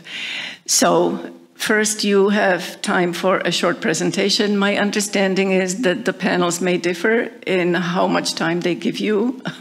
If they give you 5 minutes, 10 minutes, apparently some even 15 minutes, but the whole thing is 20. So in our panel, it was always 10 and 10. So you have your 10 minutes for presenting, in a nutshell, your full proposal, and then there is the question and answer period in which the lead reviewer starts. So he or she will be asking you the most serious questions that kind of came out of the external reviews, particularly because those are really the ones that go after the heart of your proposal. And then there's always time also for other panel members to ask their questions. So this is an intense period, and it better go well. And then based on all of this, when all the interviews are done, again, provisional ranking might be adjusted a little bit. The adjustments happen right after each interview because there is a little discussion while everything is freshly in everybody's mind. And then when all the PIs are gone, the applicants are gone home, and the panel has the last day, then there is the really intense general discussion. That's where the fights might happen. And again, especially when it comes to differentiating between those ABs and BAs, because you will always have a small set of A's that just nobody will question. But then there is this really... It's really tough, you know, and the panel members take this extremely seriously. They don't want to hurt anybody, and at the same time, they want to make sure that they are really passing on to ERC the absolutely best proposals of their batch. This is also the time when some budget issues might come up. It's not necessarily for every proposal, but during the evaluation period, people notice that, well, you know, maybe this is really a lab that, you know, could be serving half of the world. Does this person really need this much money for this? Or vice versa. Well, okay, so she wants to do all of these things, all of this stuff, but that seems pretty cheap. You know, how is she going to go about it? But typically what happens is if somebody notices that it may be, there may be a little bit of overshooting, then the panel gives ERC a recommendation. Okay, this is a great project, please do fund it, but subtract a little bit here or there, depending on the category. And then the end of it is the final marks and final ranking that, again, has to be approved by all the members. And this is the absolute longest day of the whole procedure of step 1 and step 2, because everybody has to be comfortable with what we are passing on. Okay, so in sum, your proposals are judged based on 3 sources. One is the experts' reviews, the panel's collective judgment, of course, and then the performance in the interview. I would really emphasize this because you may have an absolutely brilliant project, and if you mess up in the interview, if you don't come across as the way you should, it will kill it pretty safely. So that is really an important part of the whole process. Okay. But now, how does the panel decide? I mean, what are the criteria on which the panel operates so that we can say, yes, we have passed on proposals that represent excellent frontier research, which is an ERC phrase. Okay, so of course, everything is judged both on the proposal and the PI preparedness. So when we come to the proposals, you have read this, I'm sure, 2 billion times already during preparing your proposals: groundbreaking nature, ambition, feasibility. Okay, and I'll elaborate on that. And then when it comes to the PI, that kind of should be an overall assessment of you as a research personality, okay? It used to be that you would be getting also marks between 1 to 5. That mercifully is gone because numbers really don't tell us a whole lot. So it's more looking at your intellectual capacity, at your creativity, at your ability to think out of the box. That's really what it's all about. And of course, it does go through your research achievement and peer recognition, and I'll come to these in detail in a sec. But what is really important is, and I think that is a long overdue step in the right direction, no longer any kind of numerical assessments like impact factors and all these things should be taken as the primary criterion of your research abilities and achievements. So it's not that nobody looks at it, the panel does look, but it's not the thing you will be judged on, because ERC, I think quite appropriately, does subscribe to DORA. I'm sure you've heard of that, the San Francisco Declaration of Research Assessment, which says, you know what, the numbers, they are really misleading, they are not fair. And wants to make sure that also the proposals across all these different disciplines are judged fairly and comparably. And you know, these numerical things, the bibliometric stuff, just doesn't do that. Okay, so that you should take that as a kind of positive piece of news. And overall, which is also new, the panel has to pay much more attention or put much more emphasis on the excellence of the project itself. Rather than the PI's past achievements, which makes sense. Imagine if you are applying for a starting grant after 2 years from your PhD, well, you're not going to have these, you know, tons of amazing publications. You may well have 2, 3.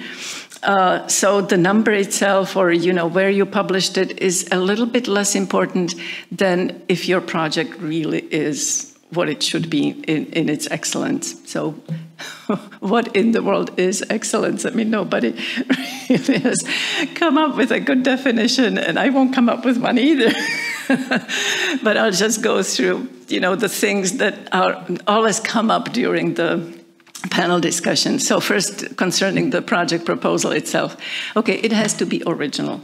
Now, original doesn't necessarily mean that you have to come up with something that nobody has ever pursued. I mean, a topic that nobody has ever pursued. There might be good reasons why certain topics are not out there. So you don't need to start absolutely from scratch, from, you know, you just landed from Mars and brought this brilliant idea that nobody ever heard of. But you have to show that you are able to, for example, frame a known problem in a new way that will actually bring a greater quality in how we understand the problem, how we can deal with the problem. And what I would also emphasize, because that's part of our academic culture here, or research culture, it really needs to have some relevance for a theoretical way of thinking about the problem. So it's not enough to describe something new, but you really need to, by originality and a new way of looking at something, really means it also should have should extend to rethinking or reconceptualizing certain research concepts, research theories that concern your topic. So that's what you should be contributing, which means also that you should not be, of course you have to present your questions, research questions, but they should not sound like, okay, I already know the answers, but this is what I'll be now doing for the 5 years, and then at the end I will tell you what those answers are. Okay, so the questions have to be open-ended.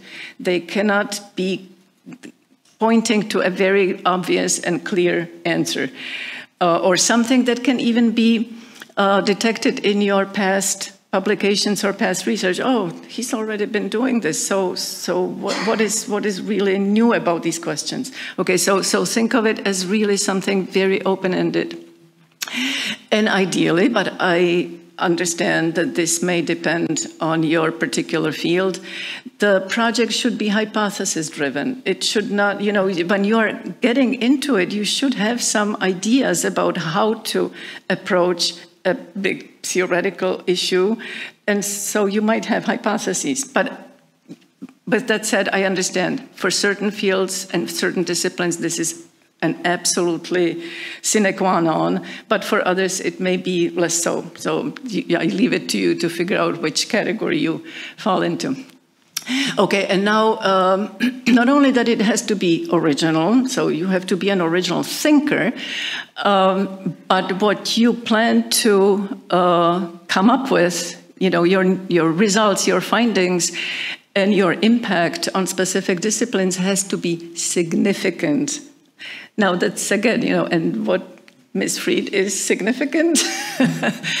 Well, the results simply have to lead towards something new in the conceptual domain. It has to reposition the problem that you're working on in some kind of a, you know, broader, more general theoretical frame.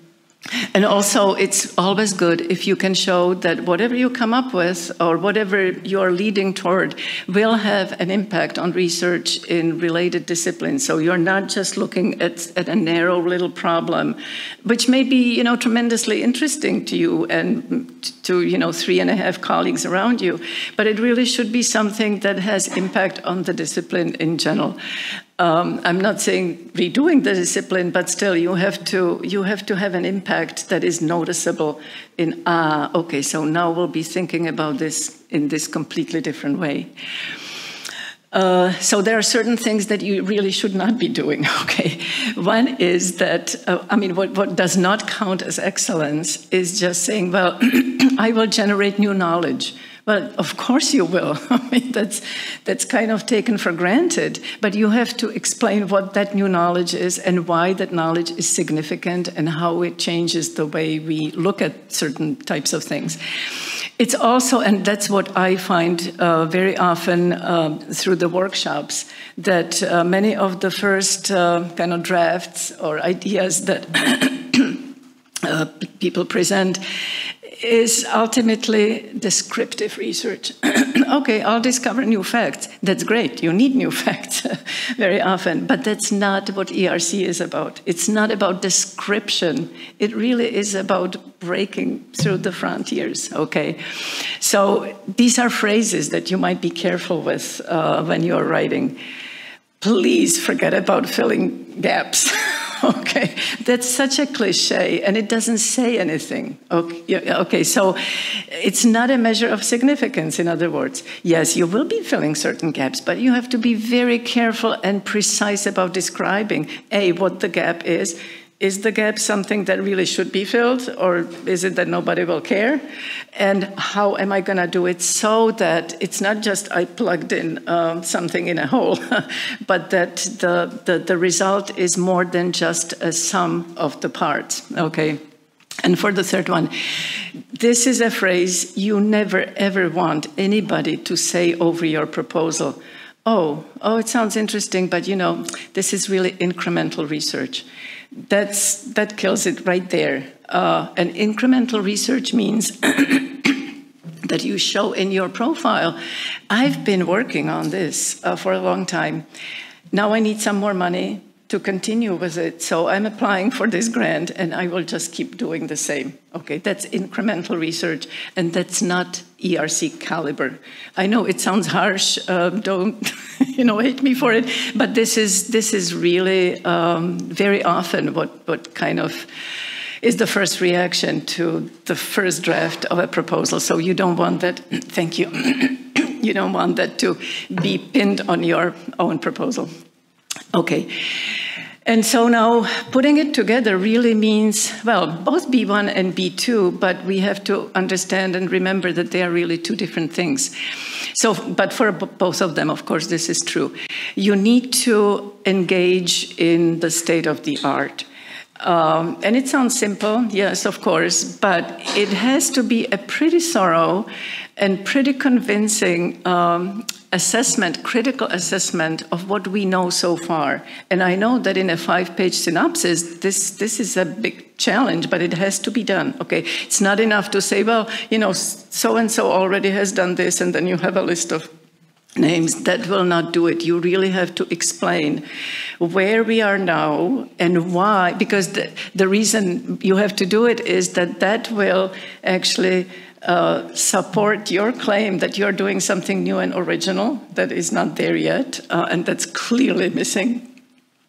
And it must also motivate your research questions. That all comes from the state of the art. So, and why the findings will be significant. So I think, you know, don't underestimate this.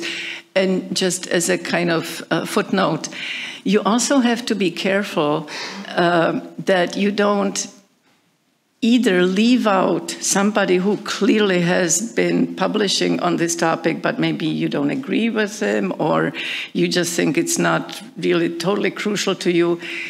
He may be sitting on the panel, okay, or she. So just make sure you are really even-handed and fair. But at the same time, don't just put names there, you know, randomly. I mean, it really has to has to hold together. Okay. Then, after the state of the art, what flows out of that is how you design the whole project, right?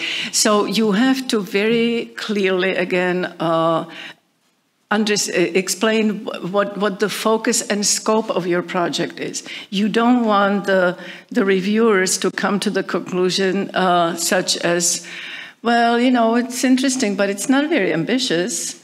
Or, oh my God, what is this person thinking? This is so ambitious. How can he or she do this in 5 years? So you have to strike a good balance between these two. But remember that ambition is one of the major criteria. So don't be afraid to kind of, you know, go out there. But you have to be very clear in delimiting what it is that you are focusing on. You also will be expected to address the methodology. So you have to be able to describe concrete steps and methods for carrying out the research you are proposing.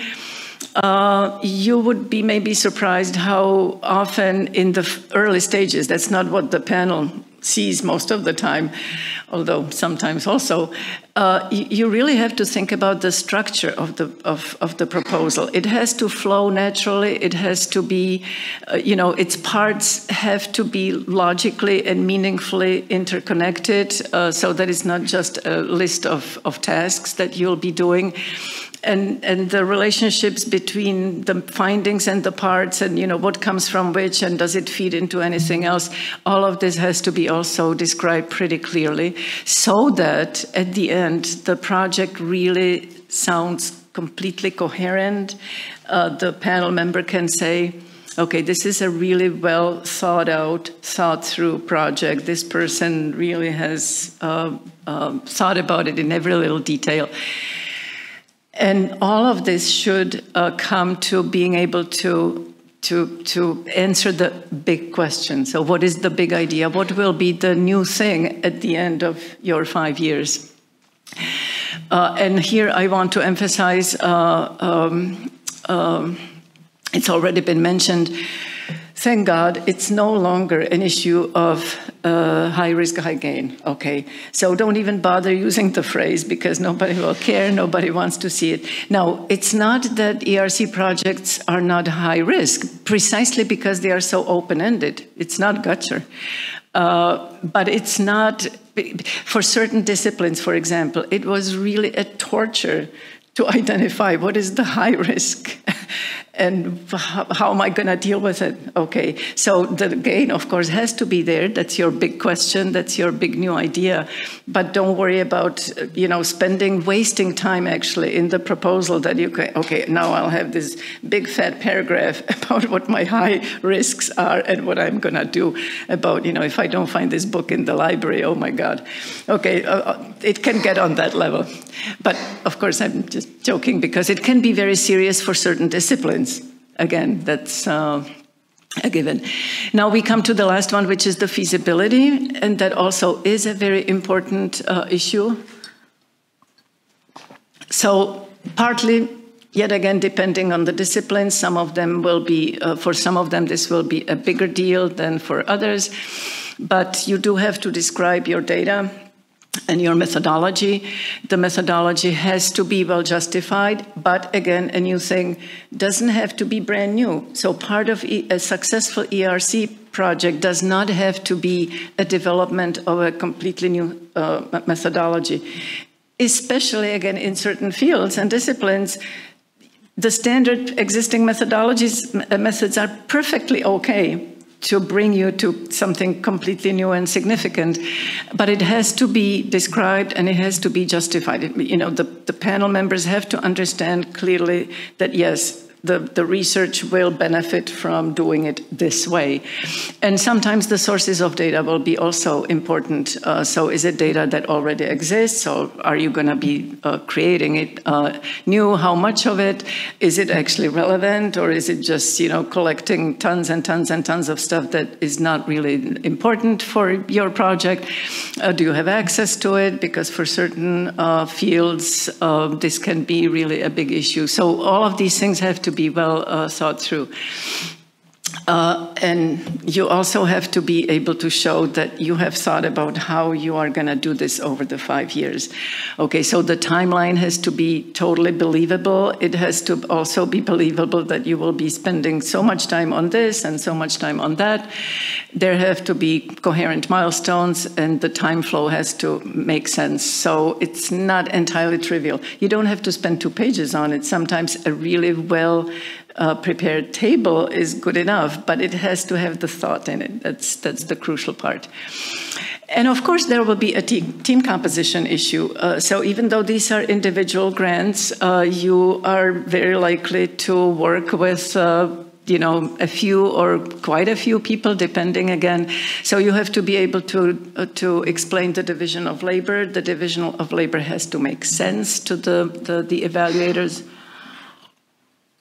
But I would say the most important part that does come up in the discussions is, okay, but so this person is planning to combine, I don't know, these 4 disciplines or these 4 subdisciplines, but he or she actually is only expert in 1 or 2 of these. So what's going to happen with the other 2, and who will be responsible for them? And are the positions, you know, you don't have to give names at that point. You can, you don't have to. But either way, you have to be able to show, okay, and I am aware that I need a person who has these particular skills, this particular experience in this particular discipline, so that the stuff can be really carried out successfully. And then you, as the PI, also have to show very clearly how you see as the PI in it. What is your role? What are your responsibilities? How much you will be engaged in it? And I'm not talking about the percentages, but the kind of work that you will be doing and the supervision things. So what I want to emphasize here, yes, these are individual grants. So you really are, I am doing this, I am planning to do X, Y, Z. You are the center of responsibility, so don't hide behind the fact that you have collected a bunch of people who will be doing it with you. Okay, that is really important, because then it can be questioned whether you are really up to the task. And so now we come to the second part, which is the research profile of the PI. What counts as excellence there?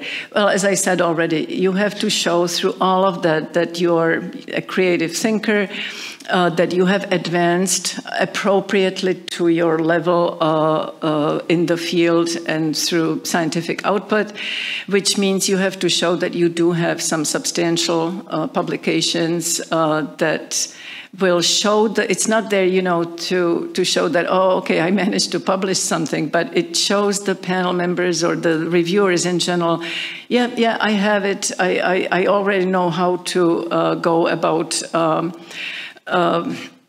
putting my research out there and be recognized. And this is also a very important thing. You can actually write your I mean, you can publish in ultimately whatever language, although it does help if it's a language that's accessible to the panel members, at least partially. But there has to be evidence that whatever language you publish in, the international community knows about you and reacts to your research. So the international recognition is really important. Emphasis also should be on the more recent things you've done, so especially for the more advanced grants, and I mean, you know, Consolidator also, don't give a long laundry list of everything you've ever done, but just what you've done more recently. And nowadays there is also this peer recognition that will be looked at. You can read about it, this is not all that important. But don't be shy also about, you know, things that you may be doing in general about the research community. That is appreciated, not in this country, but it is appreciated everywhere else. That you may have additional responsibilities and commitments, and they generally don't come to somebody who is a nobody. So that also speaks to your recognition and to your standing in the community in general. And now I move to the last piece, the last part, which is the do's and don'ts. And I'm not going to list all of them, but just a few. Okay. Again, it has to, whatever you write, in both cases, has to appeal to both journalists and experts. So you always have to keep this in mind. You have to be sure that already in the extended synopsis, the state of the art and your understanding of the discipline is really at the highest possible level, because you want to make sure they understand how groundbreaking you are. The B1 also has to really clearly articulate what the end result, the big thing will be. That has to just jump out. And you have to describe the chosen approaches, but this is not detailed methodology, okay? That will come in B2, but it's sometimes, again, depending on the discipline, it will depend how important it will be to say, oh, and by the way, I'm gonna take this approach or that approach. And the most important part, especially for B1, because it's for the journalists as well. Don't use too much jargon. You know, people who are not experts in your particular little thing have to be able to understand it. And please have mercy. The panel members will each read, you know, close to 30 proposals. So if, you know, you have to work through every sentence just to make sure that you understand this jargon, forget it. It's gonna move you any further. So please do resist. Same for the abstract.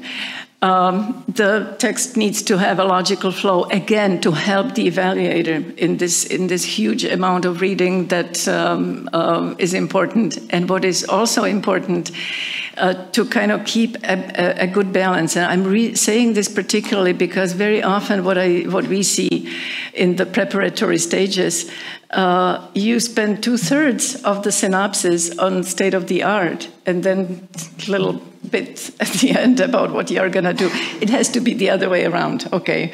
So the state of the art is relatively brief, although it has to be contentful, but spend most of the time on your own project. And, you know, it really doesn't hurt to break your text occasionally. Again, think of the evaluators who will be reading it with a good, meaningful graphic or some examples so that it's not 5 pages of densely populated text. Okay, that's exhausting, tiring, and after 3 pages, the evaluator will be going, you know, his eyes will be rolling. Okay, this is really hard work, so try to make it easier on them. It's in your best interest. And when it comes to B2, here you are aiming for your scientific peers. So you are really talking to experts, not the journalists anymore. So, you know, keep that in mind.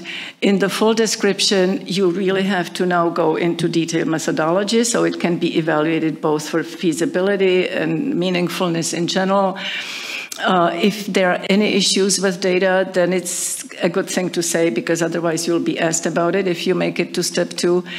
And you have to clearly articulate all your motivations for your objectives, for the originality, for the significance, for the theoretical breakthroughs.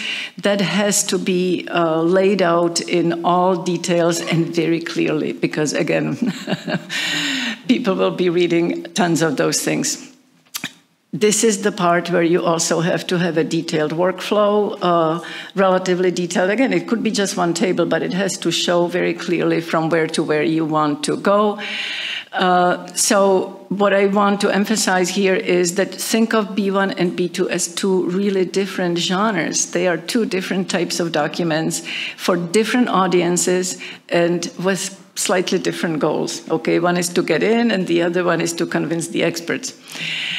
Okay, and now for the last part, things to be generally careful about, meaning, you know, maybe do or don't the following. So the crucial part is select your panel correctly and write for that panel. And I'm not saying this is trivial, but that's something you have to think about really carefully, because you could hurt your proposal if you end up in the wrong panel.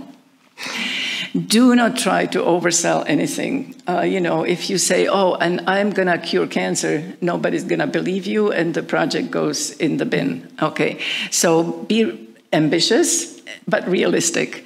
Do not use buzzwords. This is not a PR exercise. This is for your experts, so they don't care about buzzwords, okay? Similarly, do not engage in name dropping. I mean, it's wonderful that you are nicely embedded in the international community. I mean, everybody knows somebody, everybody has buddies out there, if I say it in this way. But just, you know, putting names in, big names in, is not gonna impress the evaluators, so try to be judicious about that. And the same goes for the graphics. Do use them, please, please, but be judicious, and also, you know, following the habits of your discipline. I mean, some disciplines really like diagrams and some don't, so don't overdo it either way. But when you use them, they have to be truly informative and easy to follow. Otherwise, again, it's a burden, and it will kind of take points off mentally, you know, do I have to deal with this? I have no idea what this picture is supposed to tell me.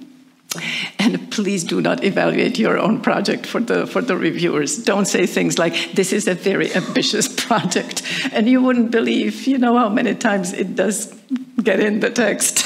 So you have to describe it in such a way that the evaluator comes out and says, oh, well, this is really an ambitious project. Okay, so keep that in mind.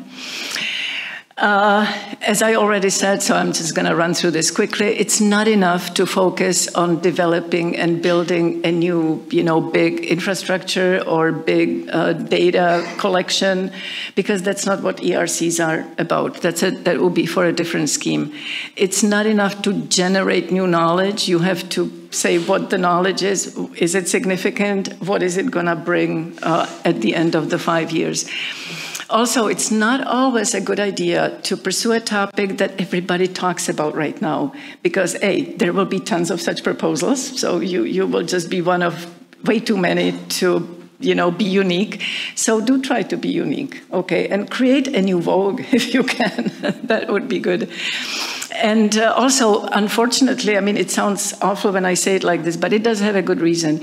It's not enough to aim for societally relevant outcome without significant scientific outcome. Okay, so you may say, okay, I'll be doing all these things, and that will give, say, our government, you know, a way of doing certain things differently. That is really good if that can come as a side effect, but your project really is scientific, so you have to focus on that. It cannot just be, okay, I'll come up with some proposals for our ministry of whatever, and there it is. And then only briefly, as you already heard, your CV and track record, should not be long lists of things, but a short, informative, and engaging, please, engaging narrative. Again, that will, make the evaluator excited about you. That is really important. And some parting words, that's the last one. As Zdeněk already mentioned, even if you have all the time to put into this, count at least 9-10 months of very intensive work and sometimes very frustrating work. And it can be even longer than that, even the starting and consolidators. So be prepared that this is not something you'll do in a couple months. Now, the most important part, do not feel discouraged if it doesn't work, if you don't succeed. This is an extremely competitive business, and you can always submit again. And I know it doesn't feel good, but that's life. And please, this is not a matter of life and death, okay? It's just a competition. So try to kind of step back and think of it that way.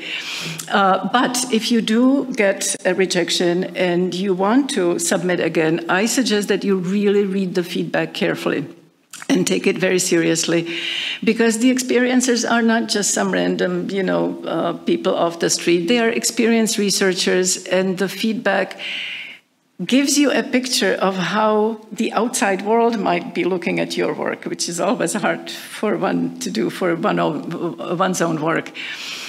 Don't be afraid to be bold and ambitious. And be proud of your courage and accomplishment, because already you have done a lot more than most of your peers. And good luck.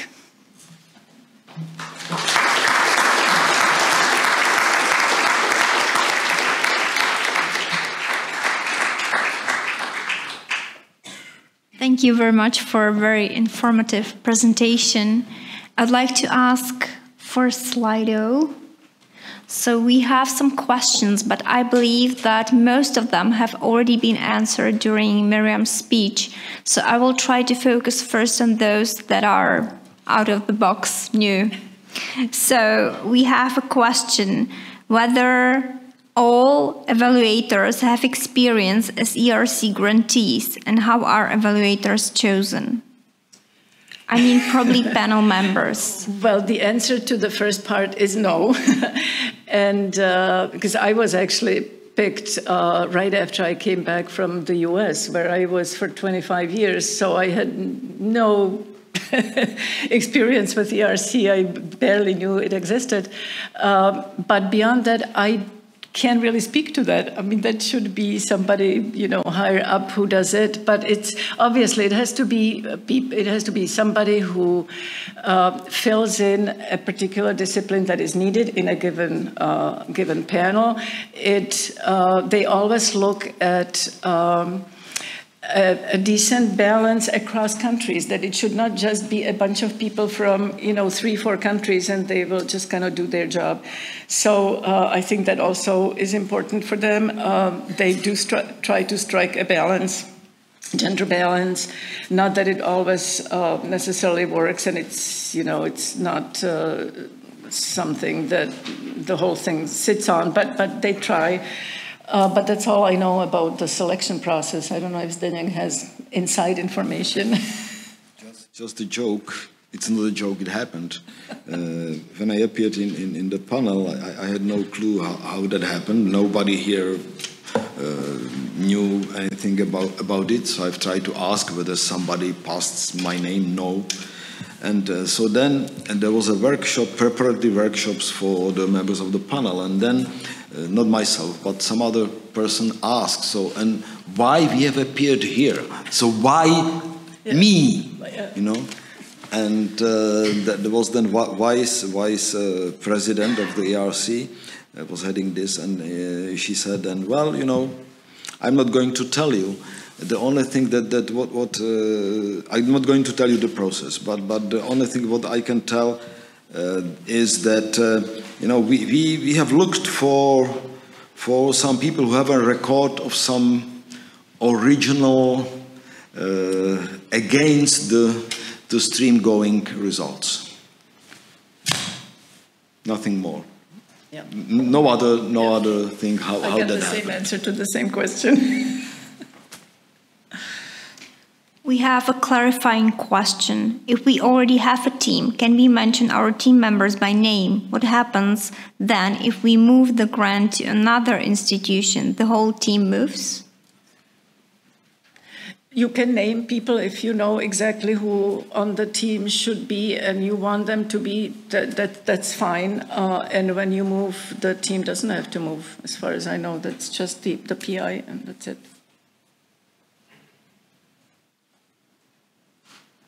We have another assumption here. I was told that panelists in the discussion cannot use arguments like this PI is excellent because she published in this journal, but only this PI is excellent because in this paper she came up with these findings. Is it true? I'd like it.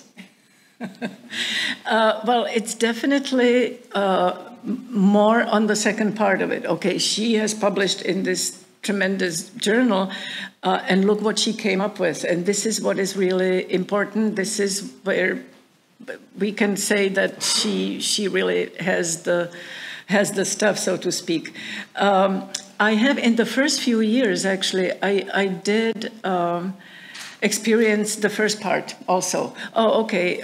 But again, I don't want to be too specific about this because I don't want to create problems. But it really depends on the discipline. And if you have a panel, which typically you do have a panel of multiple disciplines, in our panel it was like 4 or 5 specializations. For some of them, it is crucial, somehow seems, that it's the top journal. And nobody then questions what's actually inside of the articles. If you made it into this journal, it means you are top-notch. But for some of the other disciplines on the same panel, this is relatively meaningless. So that's why I think there's this move a little bit away from this purely kind of journal and number-based evaluation and go more for the content and see if the content also relates to the to the expertise that the PI presents, and kind of get the whole picture rather than just picking journal names. Maybe if I may add to that, this is a nice example when one can demonstrate that ERC goes after principles. So these universal principles are healthy on which all science, good science is based essentially. And Mirjam is from the SH. I am PE, I am computer science, mathematics, and then it is almost the same. There is no difference in the way the panel behaves. Of course, in some technicalities, yes. You may have for interview only 3 minutes even, but in some panels. And no slides, it can happen. Yeah. In some panels, you can have a backup slides, in others you don't. So this technicality is up to the panel, because the ERC is not bureaucratic. It doesn't describe some rules. It just, rules should serve, not that we should serve the rules. And that's the general principle. So yes, I mean, this what has been said is absolutely valid. And it can happen that some member of the panel will come with this kind of argument, but typically some other member of the panel would say, well, but this doesn't count, What is there in this paper? Could you tell me, please? If this person is able to explain, then okay, then it's discuss the matter. If the person is not able to explain, it's just putting, flashing somehow the cover list, the argument is completely ignored. So the discussion is really good. Discussion is absolutely, it's something very unique in the ERC, I think.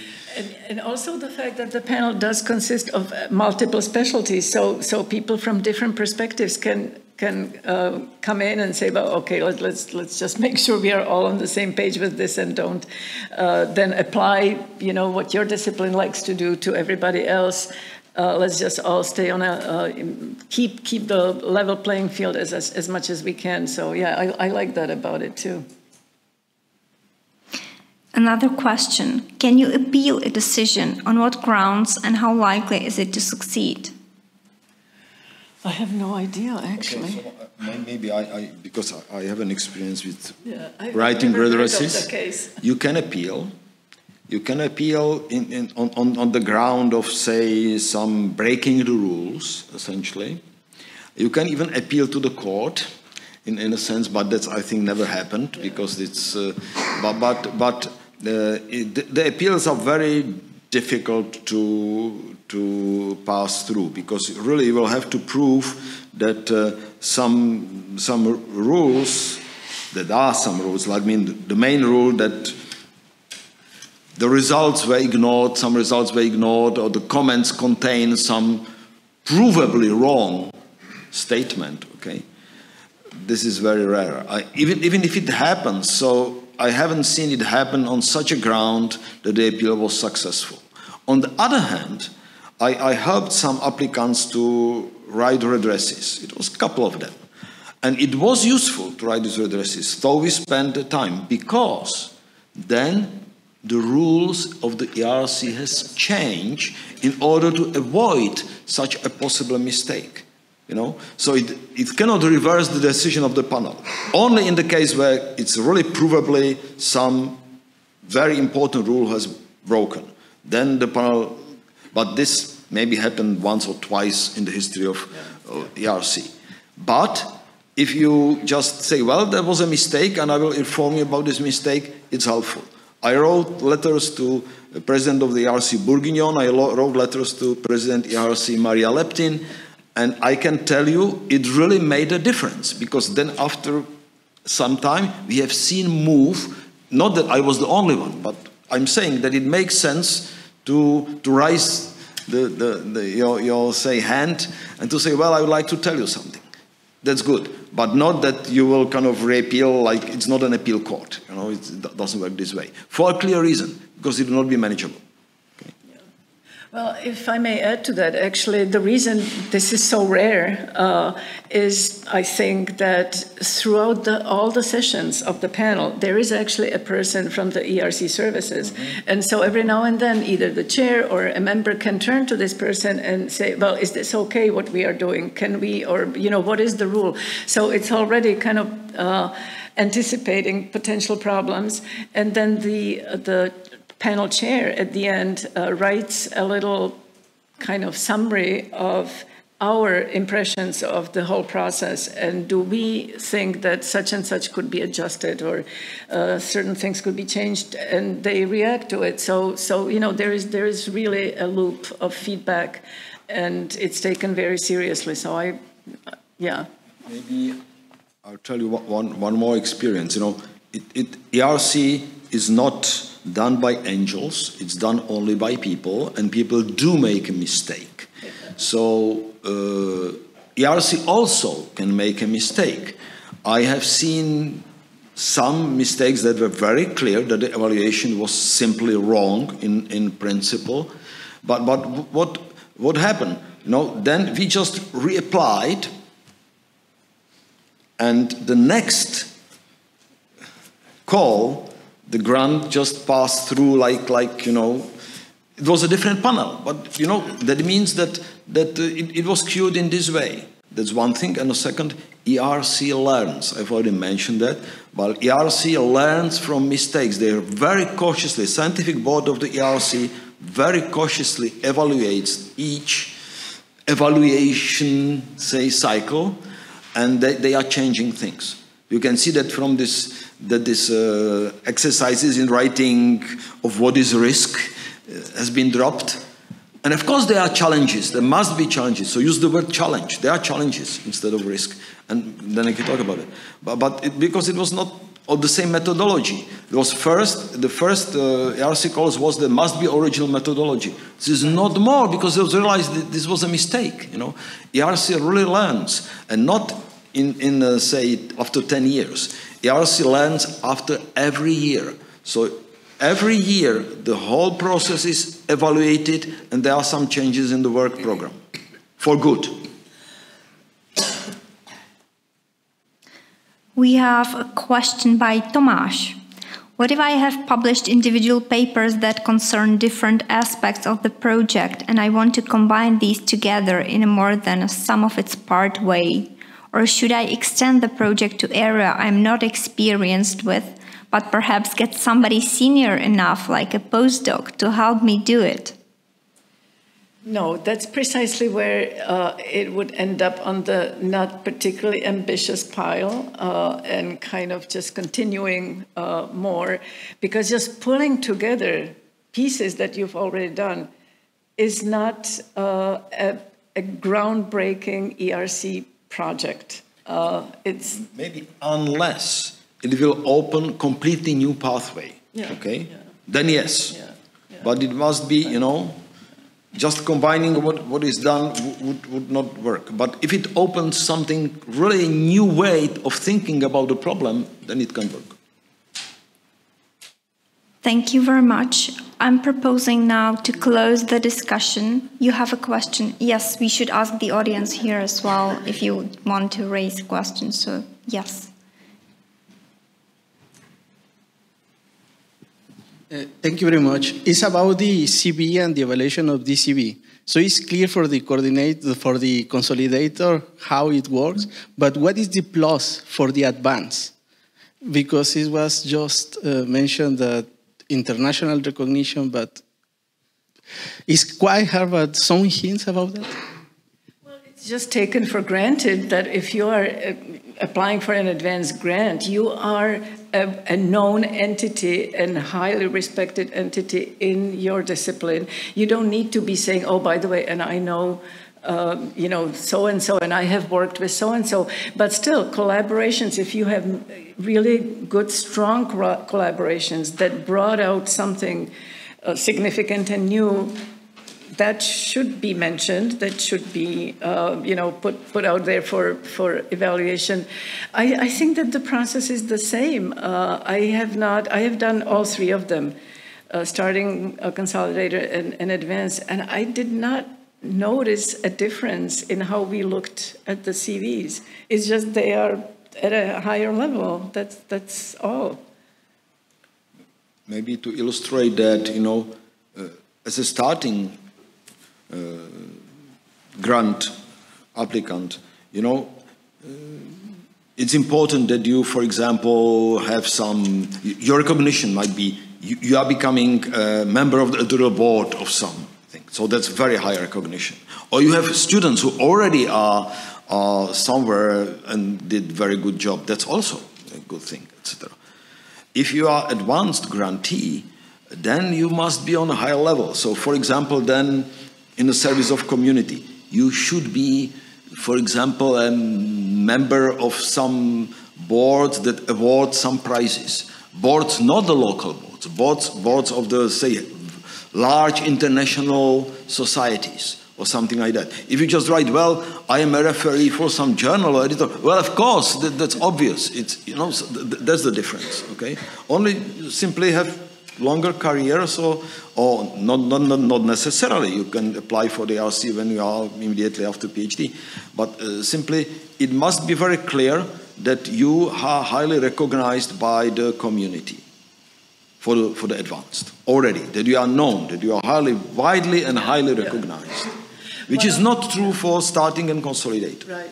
And one of the signs of that, for example, also would be that you get invited to deliver keynotes at super prestigious conferences, not, you know, some run-of-the-mill things, but, you know, congresses and conferences that really have the highest standing in your community internationally. That also is a sign of being, you know, a notch higher up.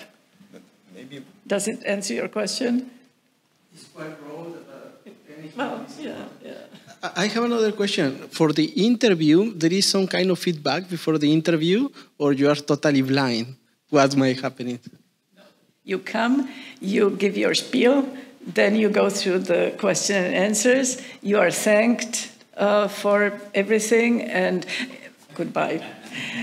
And actually, in our panel anyways, it was always that you are welcomed by saying that, look, you made it to here, you are incredible, you know, you just have proven to us already that your outstanding quality is there. And so now tell us some more about it, and, you know, you get this at the end again and you go home. But it may happen that in the final evaluation, when you get the evaluation and it didn't pass through, for example, there is a remark, well, there was an open question on blah, blah, and it was not convincingly answered at the time of the interview. So this can happen. But the interview itself, it's not a specific feedback for the interview. Thank you very much for all your questions, because we are now just before the lunch break. I think we should close the session. Those questions have been answered, I guess, during the presentation. But if you still want to clarify anything, just catch us at the lunch, and we'll be happy to clarify any further details about that. So the lunch break is on the ground floor. And it is near the cloakroom. So I hope that my colleagues will help you get there. And this is it. Thank you very much for being here. And of course, stay for the next session.